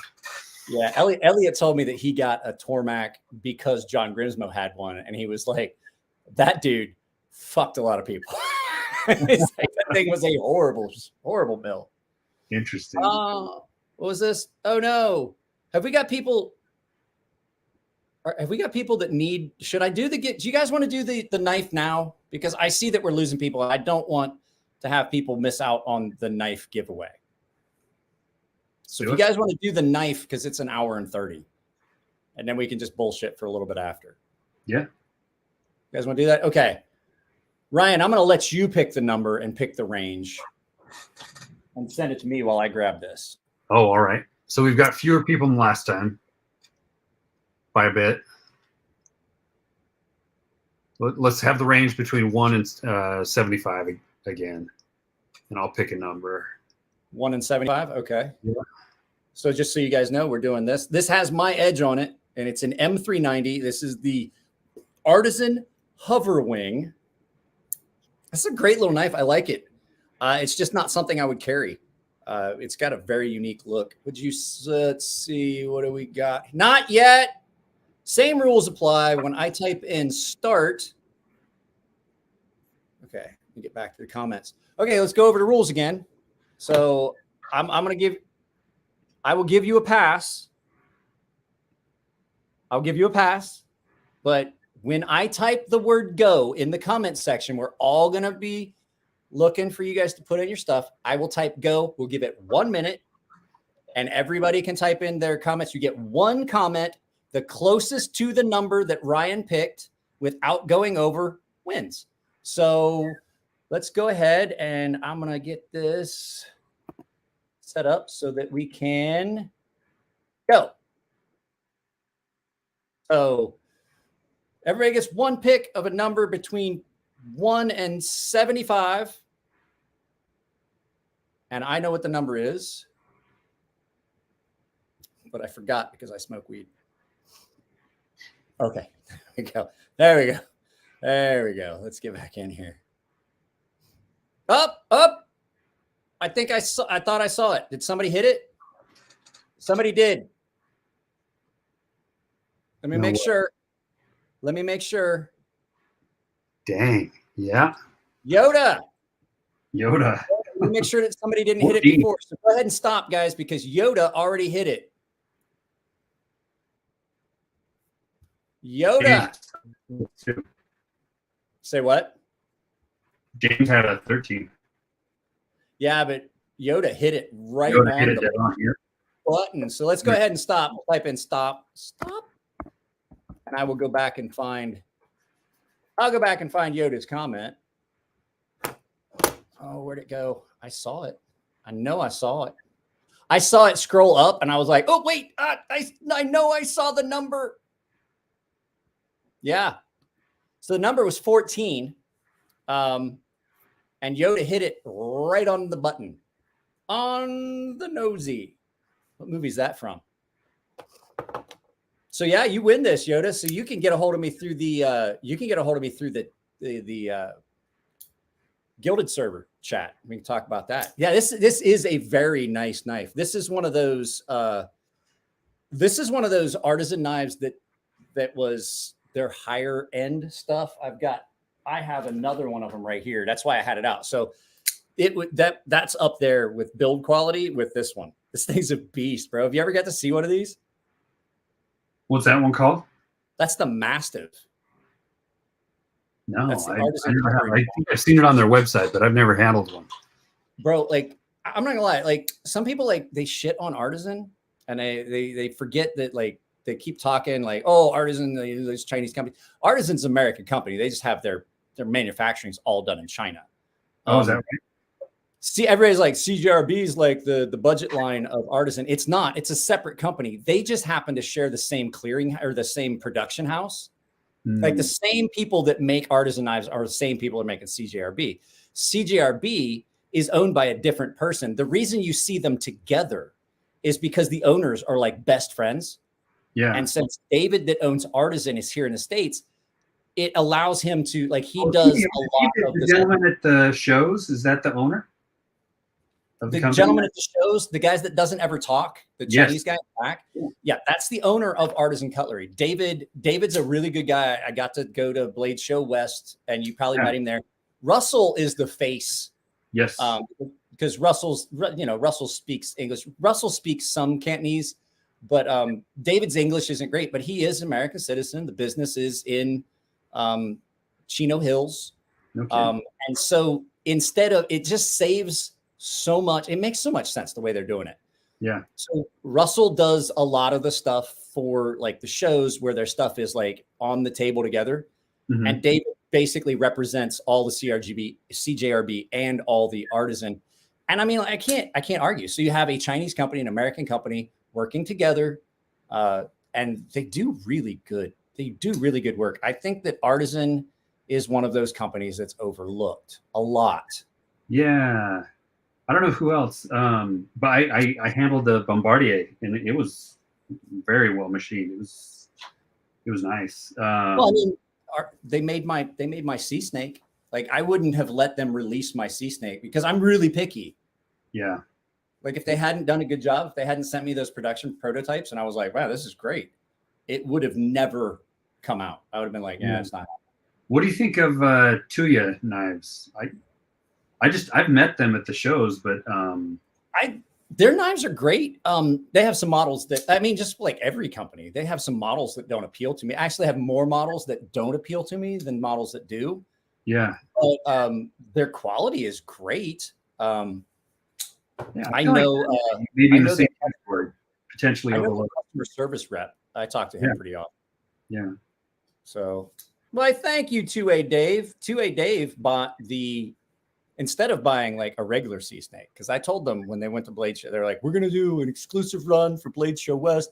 It's going to be like micarta and S35V, and they're going to be like $160. And I was like, guys, the whole point of my knife was to be under $100. Like, I don't know if you caught that. And they were like, yeah, but we're doing it anyway. And I was like, okay, cool. And they fucking sold a lot. They sold a lot of those knives at Blade Show West. I thought the AR RPM 9 was on the same tier as S35. So some people don't. Okay, so there's some misconceptions about AR RPM 9. And a lot of people like bag on Elliot, and I have friends that are like, oh, Elliot Williamson, he, what's he know about? He never made custom knives. He only ever did like production knives and Elliot got really into metallurgy and learned a lot about stuff. And so Elliot's one of the first people to tell you, like, you can have two recipes that are so similar and add one little element that's a little bit off. And it's like I said, comparing apples and watermelons. It's not apples and oranges at that point. It's completely different. And so a lot of people look at it and are like, oh, well, it's just powdered 18 MOV. And I was like, no, it's not. It's got some other rare earth elements in it. It's done in a powdered version. And that little bit of a change in the recipe gives you something I've not had in a lot of steels. Have you noticed how easy it is to strop your sea snake? Oh, it's great. It's a great steel. Yeah. Having knife steel nerds in the community now, you see many fewer people making offhand comments about what this or that element does, because I wasn't know, right? I wasn't expecting ARPM 9 to be like, they were like, oh, it's a new budget powder steel. I'm like, okay, whatever. And then they sent me the RIA and my production prototypes. And I was like, guys, this, like, they were kind of sending it to me. Like Russell was like, we want you to test it. Like, you're the sharpening guy. How's it do? And I was like, I started testing it and I was like, what the fuck? And I like to test stuff on weird things. Like, can I strap it on a piece of wood? Can I strap it on my shoe? Can I strap it on my belt? What does it strap? And then I like Murray Carter, who I met in Japan. Murray Carter one time did a video of him sharpening a knife on a brick and stropping it on a piece of newspaper, on a folded up newspaper, and then shaving with it. And I was like, well, let me try newspaper, because I remember him talking about like newspaper is bound with ceramic mud. You wind up with about a 3000 grit abrasive, and then you have the ink that's in it that also has an abrasive compound to it. I was like, let's see how it does on newspaper. And so I wrapped a block of wood with newspaper, like 2 layers. That is the best way to strap ARPM 9, in my opinion. I don't strap it on anything. I keep newspaper, like the little free newspaper that they send out. I keep those to put in there so I can strap my ARPM knives. All right, I'm going to try it. ARPM knives, 9, it does the best. I cut cardboard. Did a video where I cut so much cardboard that it got dull. And I'm like, yeah, it won't even cut hair. It feels like it's dragging. I strapped it on newspaper, like 5 passes on each side. It was popping hair and just went right back to screaming sharp and cutting through cardboard. I was like, this stuff is fucking nuts. Yeah. The downside is it is a little soft. You know, I mean, is it soft or just not super like abrasion resistant? Well, I mean, it's a little bit on my, the way I look at it, it's like a lot soft, but I'm used to like S90V 20 at 64 Rockwell and stuff like that. So it feels a little like when you sharpen it, it feels a little soft. When I say that, like sharpening, you know how when you're like, I wouldn't use diamond stones on it, because all you can do is load your diamond stone. If it gets gummy on the stone, and you're really, so it works really good on aluminum oxide, about 600 grit, and then strap it on newspaper. I mean, how much that's what everybody wants in a knife steel, but everybody thinks they want this. Like, I want Maximet. And I'm like, you want Maximet till it's time to sharpen that shit. I'm afraid of Maximet. I don't know any. I don't know if I ever will. I mean, it's an awesome steel if it's done right and you can sharpen it, but well, that's the problem. I'm not confident. It's easy. But the problem is, like, my whole thing with the Maximet, and the reason that people got upset when I shit on it was, like, at the time, like, I could sharpen pretty much everything that came in on the aluminum oxide and ceramics that I had. Yeah. And I tried to do Maximet and you couldn't do it. I'm like, is it a good steel? Probably. But the fact was that, like, I'm like, but like, for me, like, I can't sharpen this in the field. Like, if I'm out in a campsite and, oh no, I chipped my knife. Now what do? I can't just like if I'm out on a trail or something, or if I'm in the field and I'm military and I'm out in the field and I chip that, I'm like, I'm fucked. Like, I have to have another knife now. And if I have to completely retool my shop to sharpen it, well, that doesn't make any sense to me. Yeah. But I mean, I got some fucking hate. Like, honestly, my stance on Maximet, someone got so upset over that. And like me saying, I honestly, to tell you the truth, and I still say this, the last thing I look at when I buy a knife is the steel and the fucking Rockwell. Because in all honesty, 99% of the people in the world, if I gave them a 440C blade or a super steel and S90V, they're not going to be able to tell the difference. And I said that, and I honestly, people threatened my daughter. I had death threats. I had people sending me hate mail. I'm like, Jesus, guys, like, I don't know if you know this. These knife companies don't give a fuck about you. Yeah. Like, you're white knighting for a company that could give 2 shits less about you. So yeah, it was an ugly time. I agree with you on steels. I do notice, though, a difference in the way different steels sharpen up, and I've definitely got preferences there. But I've noticed. I'll tell you the thing I'm on the fence about. Like, I like powdered steel in theory, like some of the highly powdered steels, but I also know that there's a flip side of that. Like, okay, 154 CM and CPM 154, the powdered version. I don't like CPM 154. I don't like the powdered 154. Really? Because the nice thing about CPM The nice thing about 154 CM is I can take it 2000 grit, still bites, I can get a nice, clean, beautiful edge on it. It holds up well. Some of those powdered steels, when you take it up to a high grit, it just loses its tooth. It's I don't know why. I mean, I'm imagining it's because the carbides are so much finer that once you lose your serrations, you find out the serrations, you're not getting the cutting. But something like S90V or 14th, I saw somebody said it too. I was getting ready to say 14C28N. 14C28N is some nasty shit. It's always aggressive. It does not matter what grit you take it to. It's always aggressive. Huh. It's one of my favorites. You know who agrees with you on liking at least some of the non-powdered versions better is Tom Crane.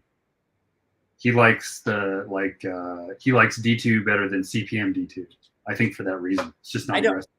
I've never tried the CPM D2, but I had the same thought in my head that it's gonna be like 154 CM and CPM 154. I'm like, I'm not going to like it. I already kind of knew because I do like D2. I'm that guy that if you give me a knife in D2, I'm gonna rust the fuck out of it. Like it's gonna be worthless. You gotta put it's pitted, and that's why if I have a knife that I like in D2, do I have one over here? I don't.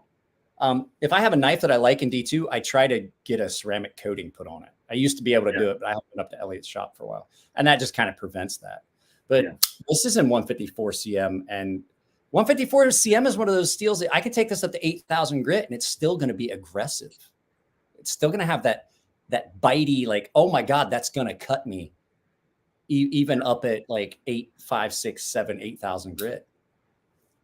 You want to know another one that's kind of interesting? Valona used it. It's that DC53. DC50. I haven't heard of that. I have one knife in it. It's currently at Cole's house over at Tri-State ADC. I took it all the way up to 10,000 grit, and it was terrifying how like 10,000 grit mirror polish. It was beautiful. And you would touch it. You're like, good God, that's just, it's biting me. And a lot of times you take steels up to ultra high grits, 10,000, 12,000 grit. You lose that bite. Is it still sharp? Yeah, it'll still cut. But if you were trying to cut something like rope or frozen bait on a fishing vessel, it's not going to want to do those things. It definitely does. It's still ultra aggressive. Let's see here. You ever use Nitro V? I have one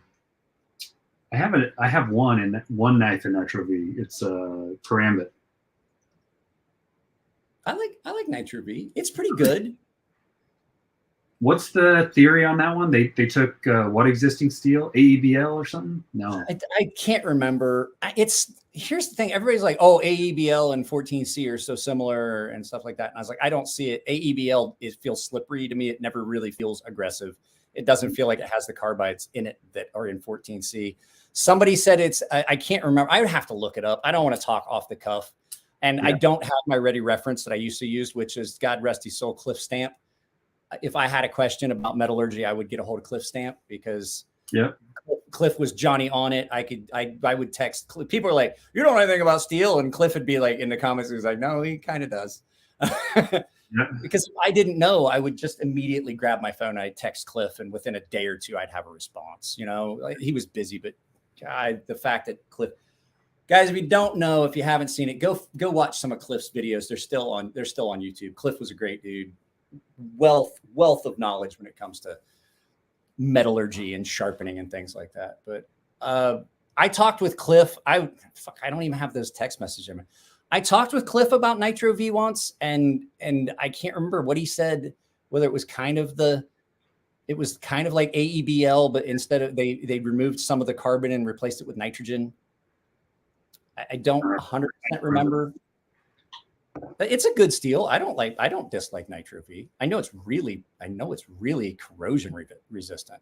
Yeah. So somebody here said AEBL is the same as 12C27 and is pretty similar to 14C.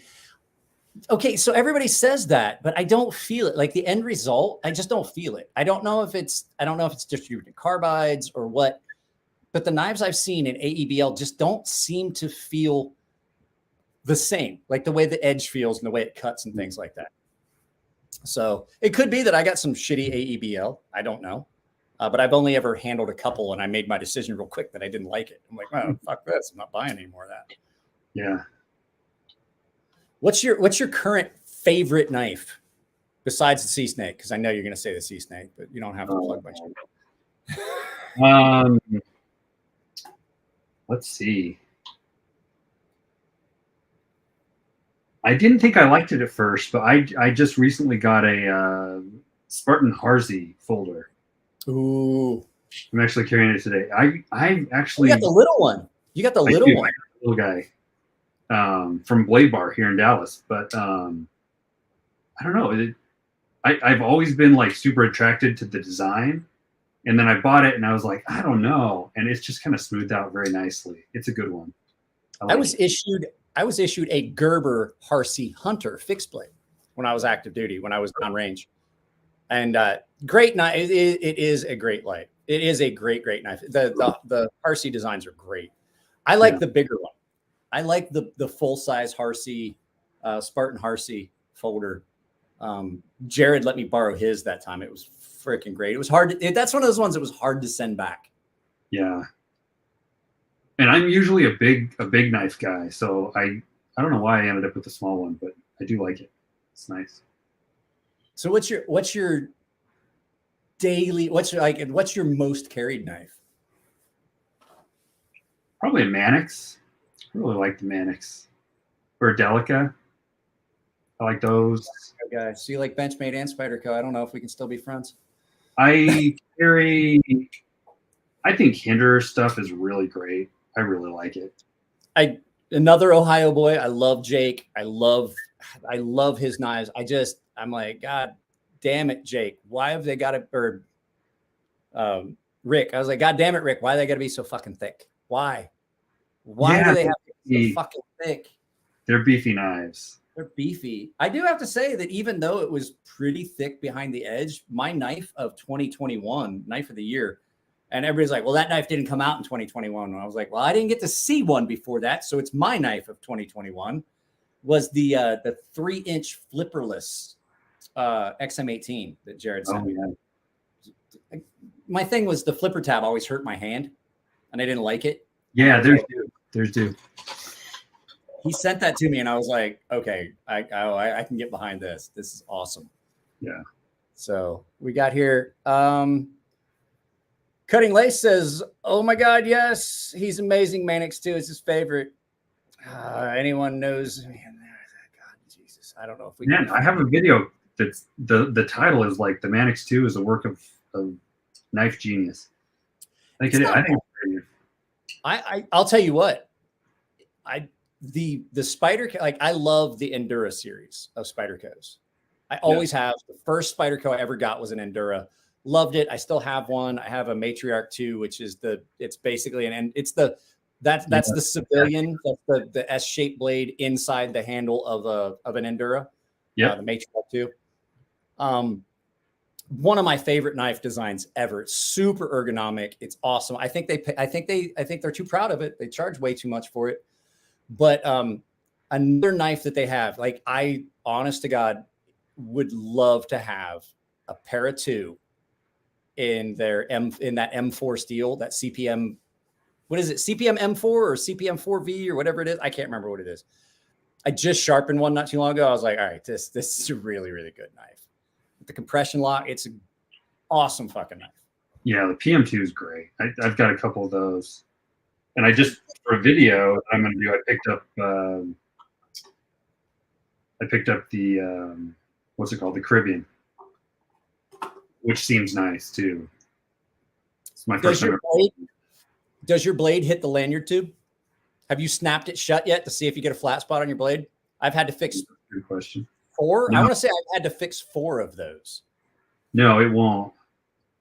Snap it shut. I'm like, hey, fuck the edge up on your knife. Snap it shut and see if it does, because I've had to fix the edge on 4 of them.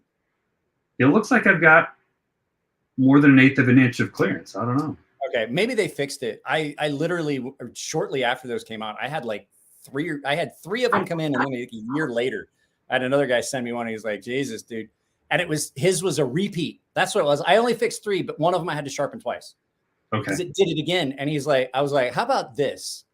How about I take that knife apart and I take that stupid ass tube out, and we don't have to go through this again because you're paying me a lot of money to fix that. I don't like the Caribbean. I don't like it's because they're similar. I don't like that Leon, the kitchen folder, the one that the Spidey Chef. I don't like the Spidey Chef. I don't like the Caribbean. Yeah, I don't love the Spidey Chef's design because I feel like it's the Mannix is biased so that the cutting edge like wants to lean into what you're cutting, and I feel like the Spidey Chef kind of fights against you, maybe. Murky asked a question. I'm sorry, Murky. I'm sorry I didn't see it. Do you guys know I don't always see the? Have you noticed that the chat jumps sometimes and you don't see everything? Man. Let's see. Murky asked me a question. Here we go. I like to apply knife pivot lube to my lady before I do the deed. Is there any other flavors we can make it smell better down out there? Are you saying she's got a damaged clam pack? I don't have my cowboy hat, so PDM had to speak through me with this hat on. There you go.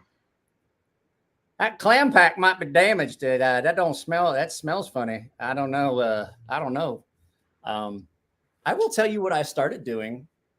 What not just started doing. I do it like pretty much every time. A knife that I know is going. Well, I have the knife shield now, so I don't have to do it. But when I send knives back to customers and steels that historically will get some patina on them in travel, I would take the KPL heavy and I'd put like 2 drops of it on each side of the blade, and then just spread that shit around, and then just close the knife and put it inside a paper towel and put it in the box and be like, there you go. That ain't gonna rust. Yeah, that stuff doesn't wash off easily either. It's okay. So that's what I wanted to talk about, and so I'll let you talk about it. I'm going to give you the full screen so you can talk about it. But the wash resistant, like all the good points about the KPL that I've noticed, like you can put it on, and especially a knife that runs on. I don't usually use oil on washer knives or on bearing knives. I mean, okay, real washer knives. I use it. I got Tourette's, I'm pretty sure of it. I don't use oil on washer knives. I use grease. That's why I was asking if you were going to come up with 4-day grease. And then I use the KPL on bearing knives, but I've noticed that I can apply that KPL and then just put that motherfucker under the sink with some hot water, and it's right back. Like, it does not wash off. So if you want to talk about your product for a little bit, because I run my mouth a lot, I'll give you the full screen while I go to the toilet. All right. Sounds good. I'll try to pick up the questions on the side as well. But yeah, that works. Yeah. So the wash resistance comes down to, the base of the formula, which is polyalpha olefins. So kind of the highest end of what's called synthetic oils on the market today. But that stuff, it resists water like any oil will. And they're not actually an oil, but that combined with, I've added to the formula what I call wickability modifiers, but they're ingredients that are meant to help the oil to creep and grab onto metal surfaces within the knife, so that it wicks really quickly into those tight low clearance interfaces between metal parts. And then Knife Pivot Lube Heavy has got the non-Newtonian thickener, and so that stuff, if you put a drop of KPL Heavy on a knife and then put it under the sink and try to wash it off, it won't wash off. And I put it on stuff and run it through the dishwasher, and there's still a film left, which is nice. Like, if you're going to store a knife for a long time, it's almost like a Cosmoline for your knife.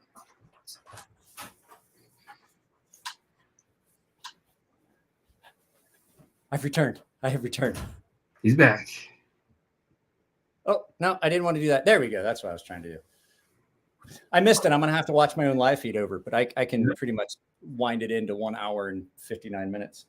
So yeah, I honestly can say that I don't take my knives apart as often as I used to now that you've started sending me the KPL stuff. Because even with some of the other oils, like I would have to take the knife apart and reapply or try and get it down in there. It just never seemed to work as well. Yeah, like I said, I don't know exactly what everybody's got in their oils. I've got some pretty decent guesses, but one thing that I feel like is being missed by a number of products on the market is that detergent action. Like, being able to break up agglomerated dirt and gunk that gets into those pivots is a tricky thing. Yeah, and that's what I was saying. I used to use a lot of WD-40 to clean out. I'm trying to find on here. Somebody asked here if it's food safe. And I thought it was on the website. I know it's non-toxic. Yeah, so Knife Shield, we actually sourced all of our ingredients as our H1, like made for use in the food industry. Incidental food contact is no problem. Knife Pivot Lube is non-toxic. I mean, I tell people not to eat it, but I use my knives on food all the time, and I've even eaten a drop or two of KPL. And you tell people not to eat it, but yet you make it smell like sugar cookies. I'm conflicted on this here. You know what, though? It does not taste good. It doesn't taste like it smells. It's one of those. You want to know something funny? You know what does taste good? What's not that? gonna lie, because I do so many knives. I've gotten on my hands so many times. The fucking oh fuck, what is it? Hang on a second, I'm gonna grab it. It's right here. The Loctite stick, that blue Loctite stick. You get that shit on your fingers. It's sweet. I'm like, what's on my? That tastes like that's sweet. I was like, oh, I got fucking. That's right. Every time I do it, I wind up with a little bit of fucking Loctite stick on my fingers, and then I'll be doing something. I'll move and I fucking move my mustache. I'll lick my finger to move my mustache because I never trim it. And I'm like, what's sweet? Oh goddamn! I'm probably like cancer. I think Loctite actually is quite toxic, at least if you go by their like safety data sheets. So might not want to eat that one. I always should think about the fact that I worked inside a 3-story gun and I was surrounded by some of the most toxic chemicals on the face of the earth constantly. All right. Well, you're cancer anyway, but I mean, I'm probably more cancer than I am person at this point. They're going to take care of you when you come down with cancer from gun chemical. You know, I talked about it on a live feed. I've been having a problem with the outside entities, like trying to get my what do you call it? Outside referrals to specialty clinics. That is a huge pain in the ass as a retiree. But the fact is, my daughter was born at the Naval Medical Center. My wife is having surgery next month at the Naval Medical Center. I get seen regularly. I get a good level of health care. I would put the health care that retirees get at an actual military care facility like Balboa or the TRICARE clinics. I would put it up against any other health care you get. And I would say it would probably exceed the standard. Where you run into a problem is like specialty clinics. Like I have to get a colonoscopy because I had diverticulitis. I was supposed to get it the week after I got diagnosed. It's been 6 weeks and they still have not sent the referral to the clinic that's going to see me. And I'm like, this is getting ridiculous. So they've been closing. The problem is they've been closing clinics because they just can't staff them. With the current, and I'm not gonna lie, I'm gonna say something political. It's fucking Joe Biden's fault. They can't afford to staff these clinics the way they're supposed to because of all the shit that's happened. It wasn't like this with our previous leader. So we're not going to get into that in the comments. I'm just saying that's how it was. And so now they closed the clinic that I was seeing for specialty care at Balboa, and stuff like that. And to like Nathan Thurman said, if we had someone that was running for president named Brandon, the campaign slogan would write its fucking self. We dipped our toe. That's as close as you're going to get to military or to political commentary. If you want to know what I have to say politically, you can go find those videos on full30.com, which actually now is Juxi. You can still find it, but there's I'll put that out once it all gets done. I'm trying to get that figured out, but I do have a Rumble, by the way, guys. If you don't want to support me on YouTube, you can always go follow me on Rumble. This will be on Rumble as well. It's an automatic upload. So as I do this, it will populate. So, and if you guys don't want to support YouTube, I will start a subscribe star because I'm going to cancel my Patreon. I'm fucking fed up with that. They just I had 2 channels that I supported through Patreon. And they basically shut them down for no good cause, just because they were politically aligned in a direction that Patreon doesn't like. And I'm like, oh, so, but that's as far as I'm going to go with that. I actually have a huge, I don't know if everybody does, but I've had all kinds of problems with Instagram just because we're knife affiliated, right? Like as a company, we don't even sell knives, but they think they're so. PayPal. I had someone put in the guys. Once again, if you're sending me stuff for sharpening, don't put a goddamn thing in the fucking notes on PayPal. I have now had twice got my PayPal account suspended because someone put a note about a knife, and I have to tell them once again. I was like, I do not sell knives. I'm a knife maker, but I do not sell knives here. I sell knives other places. Usually it's direct cash. I do not take money for the sale of knives through PayPal. It's all a service. People pay me for a service, and then I have to get it unlocked. And at one point I had like $8,000 in PayPal and they locked it up. And I'm like, great, they're going to fucking steal that shit. Did they give you your account back when you told them that, or? Yeah. I just had to prove to them. And I sent them my LLC organization letter that basically says that, you know, it's a sharpening service. And this and that, because that's how I wrote the LLC, because I didn't want to have problems with some of these vendors. Like, even if I might take some money for the sale of knives, it's not in my you know, the I forget what you call purpose it. Or whatever. Yeah, that letter that you have to have when you form an LLC about what your actual business is. Yeah. So, what's a good replacement Teflon washer for the budget penguins? I would, in all honesty, David is here. I saw Blade Banner in here a couple minutes ago. I would ask this gentleman right here. Yes, budget penguins use washers and have some thin Teflon for the break-in period. That would be the gentleman I would speak to, because he's one of the QSP. He's affiliated with QSP. So, and David, you're going to be getting a call from me before too long, because I have a model I would like to see if you guys, I want to see if QSP maybe wants to have a fixed blade. Pardon. They could hold harmless your account and you're never going to get your money back. PayPal does not have the same laws banks follow, which is why I cleaned everything out of that account. I put it in my actual business account. Endura Collector's here. What's up, Brant? I have people that shuffle in at different periods. So there was something else I was going to ask you. Fuck. Goddamn. Mike, you fucking pothead. Oh, that's what it was. How does KPL, because we were talking about the washers, the nylon washers.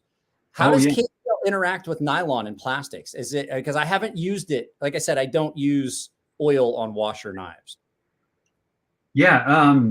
I mean, I think we're fortunate in the knife world. Like, all the plastics that are used are really chemical resistant. I mean, KPL is not very hard on plastics anyway, but nylon's especially resistant and has no effect at all. Teflon even more so. You know, KPL is not going to touch it. We've been around for 3 years, and I've had KPL in my Delicas, which are nylon, for 4 years. And are the Delicas nylon? I thought they were brass. Oh no, the washers are brass, but the handle scales are nylon. Oh yeah. Okay, yeah, FRN. I'm sorry. It's all over those. No, it's okay. It's okay. You can look at me and go, Mike, you're being fucking stupid. Yeah, but you know, Squid Industries uses 3 or 4 different plastics in their trainer belly songs. Yeah. And they sell tons of KPL with those guys. Okay. Those things are fucking cool. We had a couple Yeah, of those them. are fun. We would play with them. I actually have the. Have you seen the CJRB Balisong button? Okay, how do I say this? The button lock auto Balisong bottle opener. No, You haven't? Oh, I've got something to show you. So it's basically a Balisong trainer, and the blade is a bottle opener, but Yep. it's got it has a hidden little trick to it because it's got a button. what the heck? It's a button lock auto, but it's also a Balisong folder, and you got to be careful. Okay, I have to remember which way this goes. Okay, it goes this way. What? So then you have to reset it. You have to put it back in the open, and then it's just a free. What? But if you just want to open a beer bottle, just push the button. Whose knife is that? It's CJRB. CJRB? What in the world? I'll have to ask my Balisong friends what they think of it. It's actually pretty. It does have a weird. It has in the open position. It has kind of a weird shape to it to accommodate the button lock spring and everything that's in it. But it's a lot of fun. So Murky, I was going to ask you guys because I have caffeinated heavily. If we get done with this, if you guys want, we could probably watch something in the stream. I'll put a link to it in the Gilded Server. Guys, if you want to become a paying member, we do a lot of stuff off of YouTube through the Gilded Server. Like I will put a link into an offsite and we watch movies and we'll put our cameras up and we'll bullshit while we watch Gleaming the Cube, the old Christian Slater skating movie on Sunday. We had a blast. So there we go. Yeah, Mike, let's reach out about the knife. I think I have the full render of that knife. So yeah, I don't know what everybody's doing. If you want to stick around for another like 20 minutes and make it a 2.5. Yeah, I'm good. Is that, I have to ask, what is that behind you over your left shoulder? Is that a motorcycle helmet? Yeah, it's okay. It's an inexpensive motorcycle helmet. It's hanging here in an awkward spot.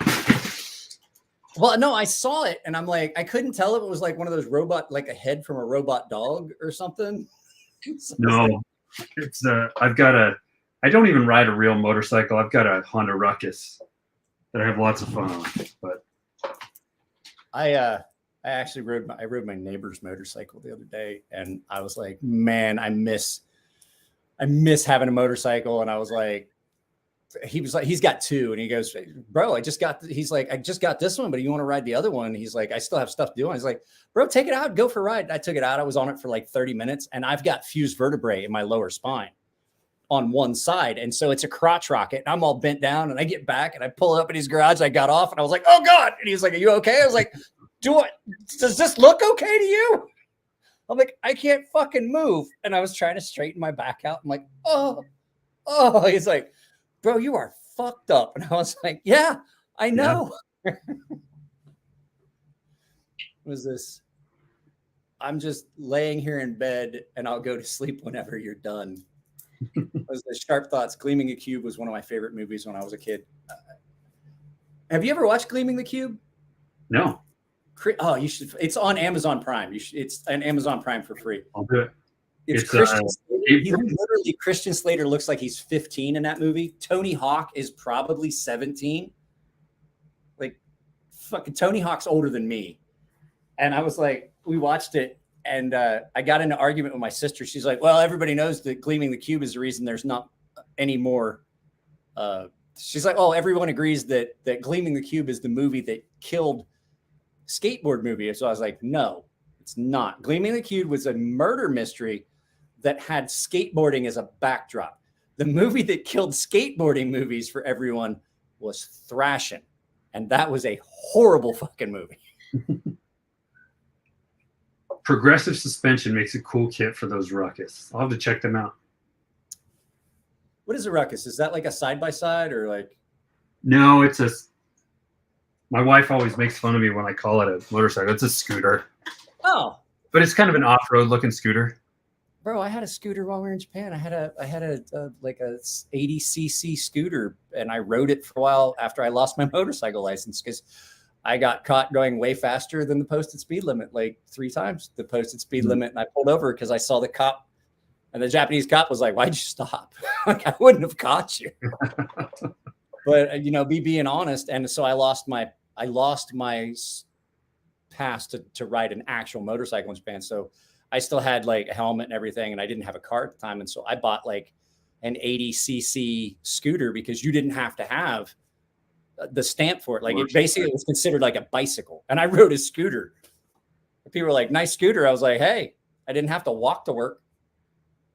Yeah, I live far enough north of Dallas that I'm basically where like the cornfields start and city ends. So I can just go, I don't know, cruise out on the dirt roads for hours. You're out where the sidewalk ends and the road begins. Well, it's changing now. Now it's all turning into city. But when we moved here, it's like that everywhere. I remember when the wife and I first moved to San Diego. I was out in our old neighborhood the other day because I had to go that way to go to the clinic, and I went by an area where we used to joke about it. I was like, "Why is there a stop sign here or stoplight? The road just basically it's a left turn only. You can only go one direction. There's nothing out here." And I was out there, and I went the old route. I was like, "Oh, I haven't been out near the old house, like where we lived when my daughter was born. Yeah, 14 years ago. She was 2 when we moved." And so we got around that. I go around the corner, and there's an entire housing development. There's a strip mall. The road goes both ways. There's all kinds of traffic. I was like, "What the fuck happened out here?" So, yeah, it's like that everywhere. The urban sprawl, it just gets nuts. Yeah. So we talked about future. Are you thinking about opening like an actual facility?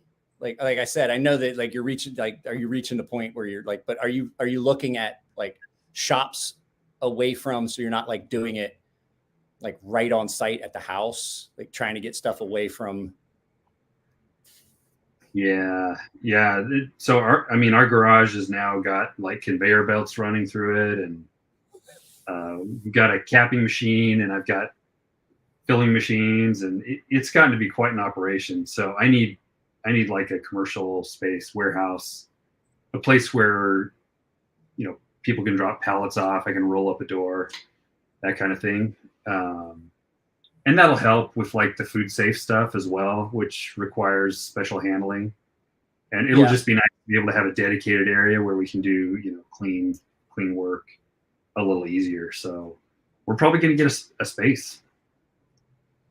So are you looking at like picking out a piece of property and building a space, or are you looking at just renting someplace? I want to buy, but I think we're going to have to rent.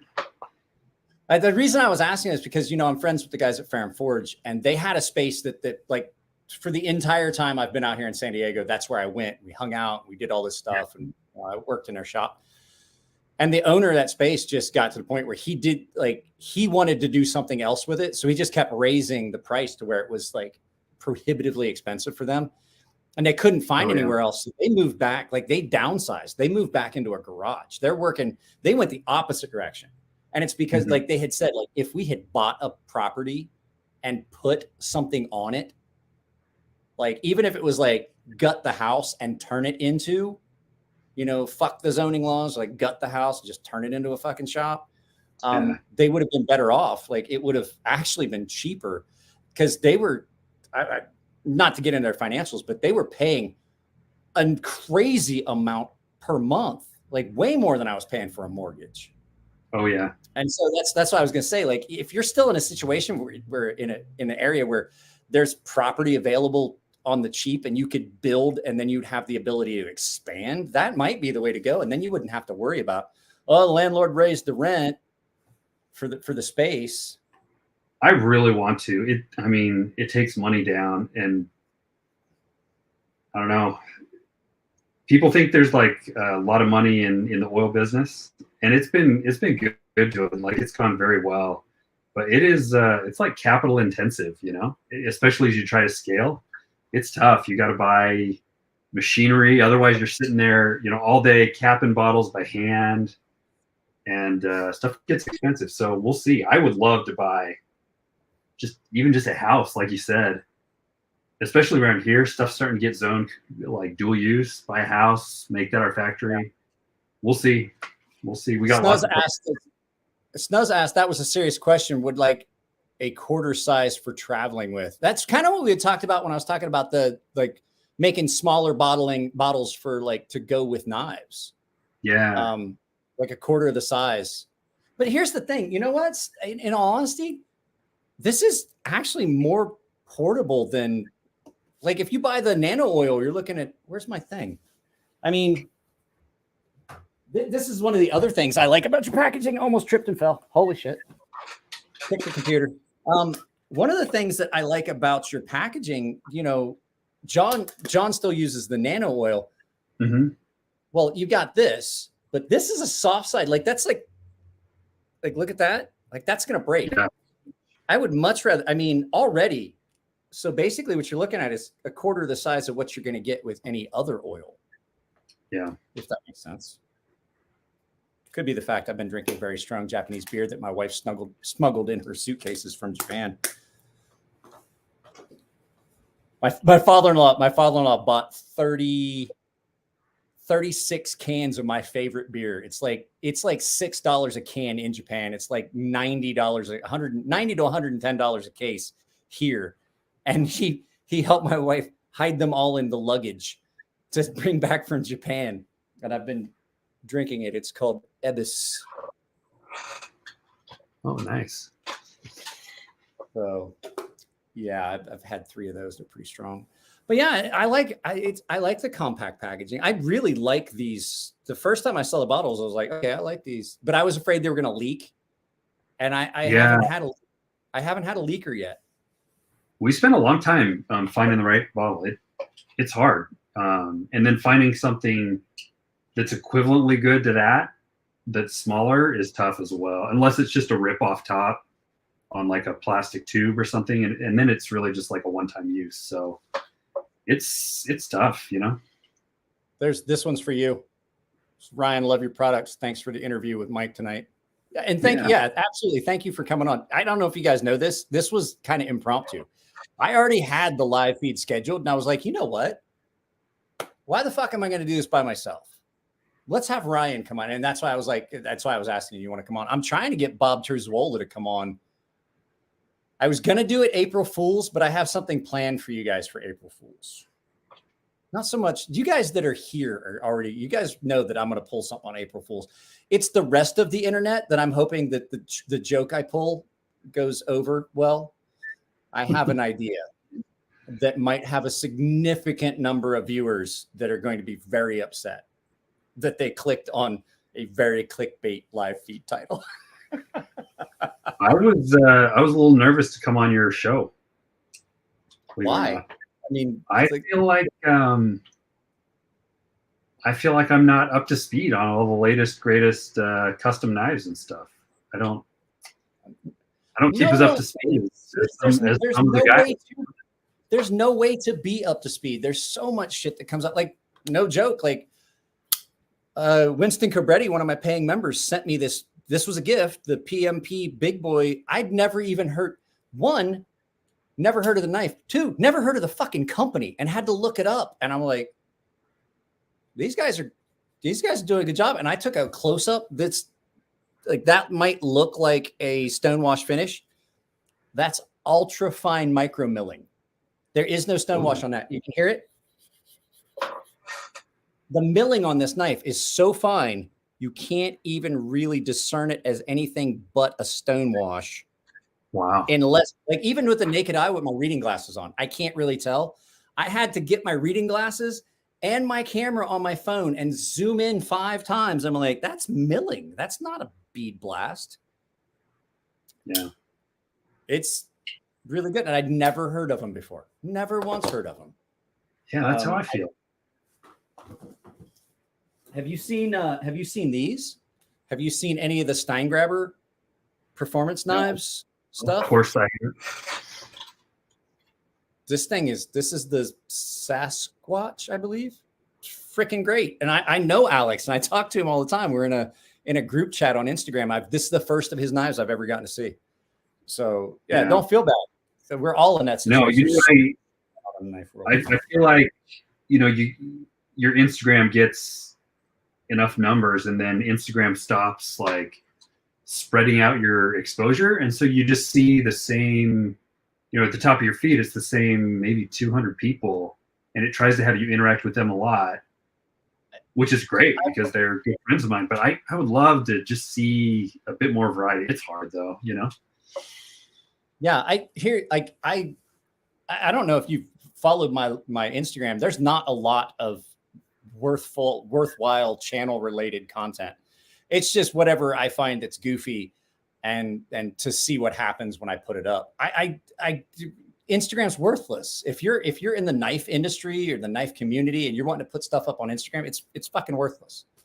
And that's I foresee it going that way on YouTube. I kind of see it. I've already gotten videos that have gotten demonetized and videos that I've been told need to be removed and stuff like that. And so that's why I started the Rumble channel, because the second I put a video up, it goes to Rumble. And I'm about ready to do the same thing on Jooxi, where I'm going to have basically 3 platforms. I refuse to use Discord. TikTok. Oh, Discord. I refuse to use Discord. I have one video up on Discord, and it was just something silly that I wanted to put up because I have some friends that are on, or not Discord, but TikTok. And it's just something silly that I wanted to put up because I knew my friends would be watching for me to put something up on TikTok. And so it was me going, hey man, you know, usually I'm really, really careful about when I wipe my ass, making sure everything's clean. But I was like, but the last time I dropped trowel to like sit down and take a shit, apparently I didn't do a good job. And I looked, I was like, did I even wipe the last time? That was the only thing I put up on TikTok. It was just something to see if anybody that I knew would find it. And they did. And they ridiculed me heavily. But I don't know. I'm using alt. I'm going to start moving stuff to alt tech. Like I said, the chat server that I use for my paying members is on Gilded because they don't have a political agenda. I'm going to switch from Patreon. I don't do anything on Patreon because every time I try to put something up on Patreon, they say it violates their fucking guidelines. So there's still people that pay me on Patreon, and I'm like, that's great. That $15 a month, I really appreciate it. But I would much rather you either paid for a membership on YouTube, or I'm going to get a subscribe star and start publicizing that. Because can I move to alt tech? No, because YouTube actually does pay me. I haven't gotten anything on Rumble yet, but I want to start moving that direction so that I have a place for all this stuff to go when YouTube's finally like, guess what? Fuck you. You know what I mean? Yeah. TikTok is actually probably the worst one toward knives. Although I don't do very much. I just started TikTok. So you can't post anything about knives. Like Cole over at Tri-State has gotten a few things through, but like if you do this, you're TikTok's nope. No. Yeah. Supposedly they've loosened up a bit on knives, but I still hear stories, so who knows? I might try it again. I don't know. I've started doing the YouTube shorts just to drive traffic towards the channel. And it's 100% because Jared's like, well, I've been doing this. And I'm like, cool. Guess what? I'll eat your table scraps. I'll do the same fucking thing. People are like, oh, you don't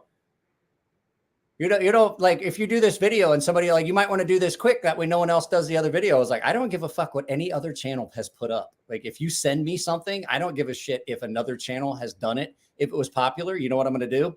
I'm going to title it exactly like they did. And I'm going to look and see what tags they used. And I'm going to use those exact tags. Blade banter. I would pay for ads if Instagram would allow it. Knife ad. Yeah, they're brutal. They're brutal about ads in the knife industry.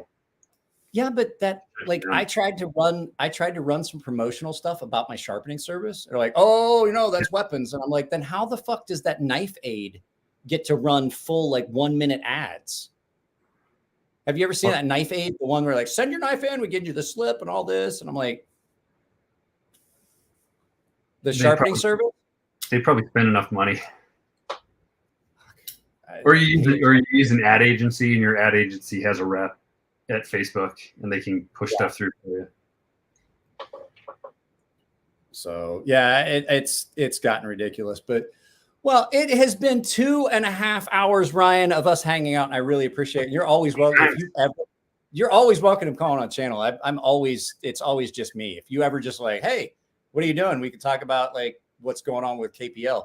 Just let me know. You're always welcome to come on the channel, just like a lot of the other guys are.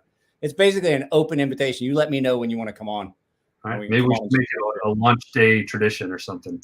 Next time we have a product coming out, whatever that is. I don't have anything. Well, I didn't even realize it was a launch day. Like that was completely a coincidental thing. It's like, oh, hey, let's do this because it's launch day for the Knife Shield. That was a coincidence. I'm like, who have I not talked to in a while? Oh, let's get a hold of Ryan and see what Ryan's doing. Are you going to be at the Blade Show in Atlanta? I don't know yet. I honestly don't know yet. It depends. Like right now I have an autoimmune disorder. So I'm in that weird limbo status with the whole COOF pandemic thing because I'm retired. And so if I go back to work in violation, they could take my retirement away. I'm in that weird limbo until we get it all figured out. I have some doctor's appointments scheduled that they might be like, okay, yeah, no, you're going to be good to go. So I would love to go back to doing construction and actually making money because right now the paltry amount of money that YouTube sends me every month is not quite getting it. And I don't like the idea of living under an overpass in a Winnebago. All right. Well, I told you I got some knives that need your help. So yeah. Well, that's the other, there's 40 people here. If you guys have knives that need to be sharpened, since Jared's not here, I'll say it out loud. I'm cheaper than Jared. I've locked the price in at $25 a knife unless I have to do some heavy reprofiling, which is still cheaper than Jared. Plus return shipping, of course. So guys, it's been a blast. I really do have to get this stuff done. Ryan, it's been fun. It was great to meet you in person at Blade Show West to finally really get to put a face to the company. And guys, honestly, great guy. Obviously a little shy as well. We got to work on that. We'll have you on here a few more times. It'd be fine. Right. I was actually, you want to know the truth? I was pretty shy before I started the YouTube channel. And then after 2016 till now, just talking to the camera and talking to myself, I'll talk to anybody. I don't care. If you can talk to yourself, if you can talk to a video of yourself, you can talk to anybody. All right. Well, thanks for having me on. It's been great. Good to see you all. No problem. Guys, I need to catch up with in your sidebar.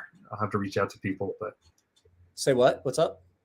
Oh, I'm seeing names of people on the stream who I've been needing to catch up with for a long time. So good reminder. So guys, if you're a paying member, there's a good chance we're probably going to do something. I'll send a link to StreamYard where we will put something up. Maybe we'll talk because I've had enough caffeine that I'll be up for a little bit. So this has been fun. This has been a lot of fun. We should do this more often. Talk about stuff that's going on. If anything changes, make sure you let me know so we can definitely get you back on here. We can talk about, hey, he's moving to a new shop and he hired Mike and they're doing in-house sharpening and stuff like that. Yeah. Kidding. You guys should check out I've got a blog where we publish articles too. I've got some people writing for me. So good stuff goes on. They got a blog and here you go on here. KPL. What is it? KnifePivotLube.com products. They've got an entire thing, talks about all their products, their best sellers, lubricants and oils. Everything they have is on here. I haven't had anything bad you've sent me so far. So I can't complain for what I paid for it.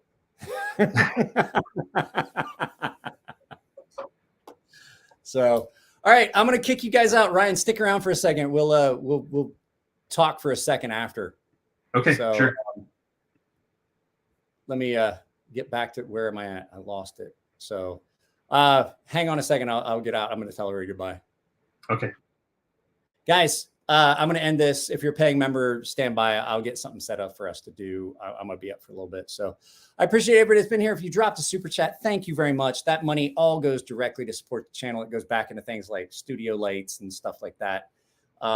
Please don't forget, if you could be so kind as to find one of my videos and share my daughter's GoFundMe for her skating. That would be great. I'm not saying donate, just share it with anybody you think that would want to support an upcoming athlete. I love you guys. Keep it clean. And I will see you in the next video. But you know what we always do? We always have to do this. We're going to count it down on the way out because this thing's fun. 29. 28. 27. 26. 25. 24. 23. 22. 21. 20. 19. 18. 17. 16. 15. 14. 13. 12. 11. 10. 9. 8. 6. 6. What happened to 7? 7. 5. 4. 3. 2. 1. 0. Guys, I love you all, honestly. Take it easy. I'll see you next time. Video goes up tomorrow, every Monday through Friday. I'm trying to get to 7 days a week. So I'll see you guys later.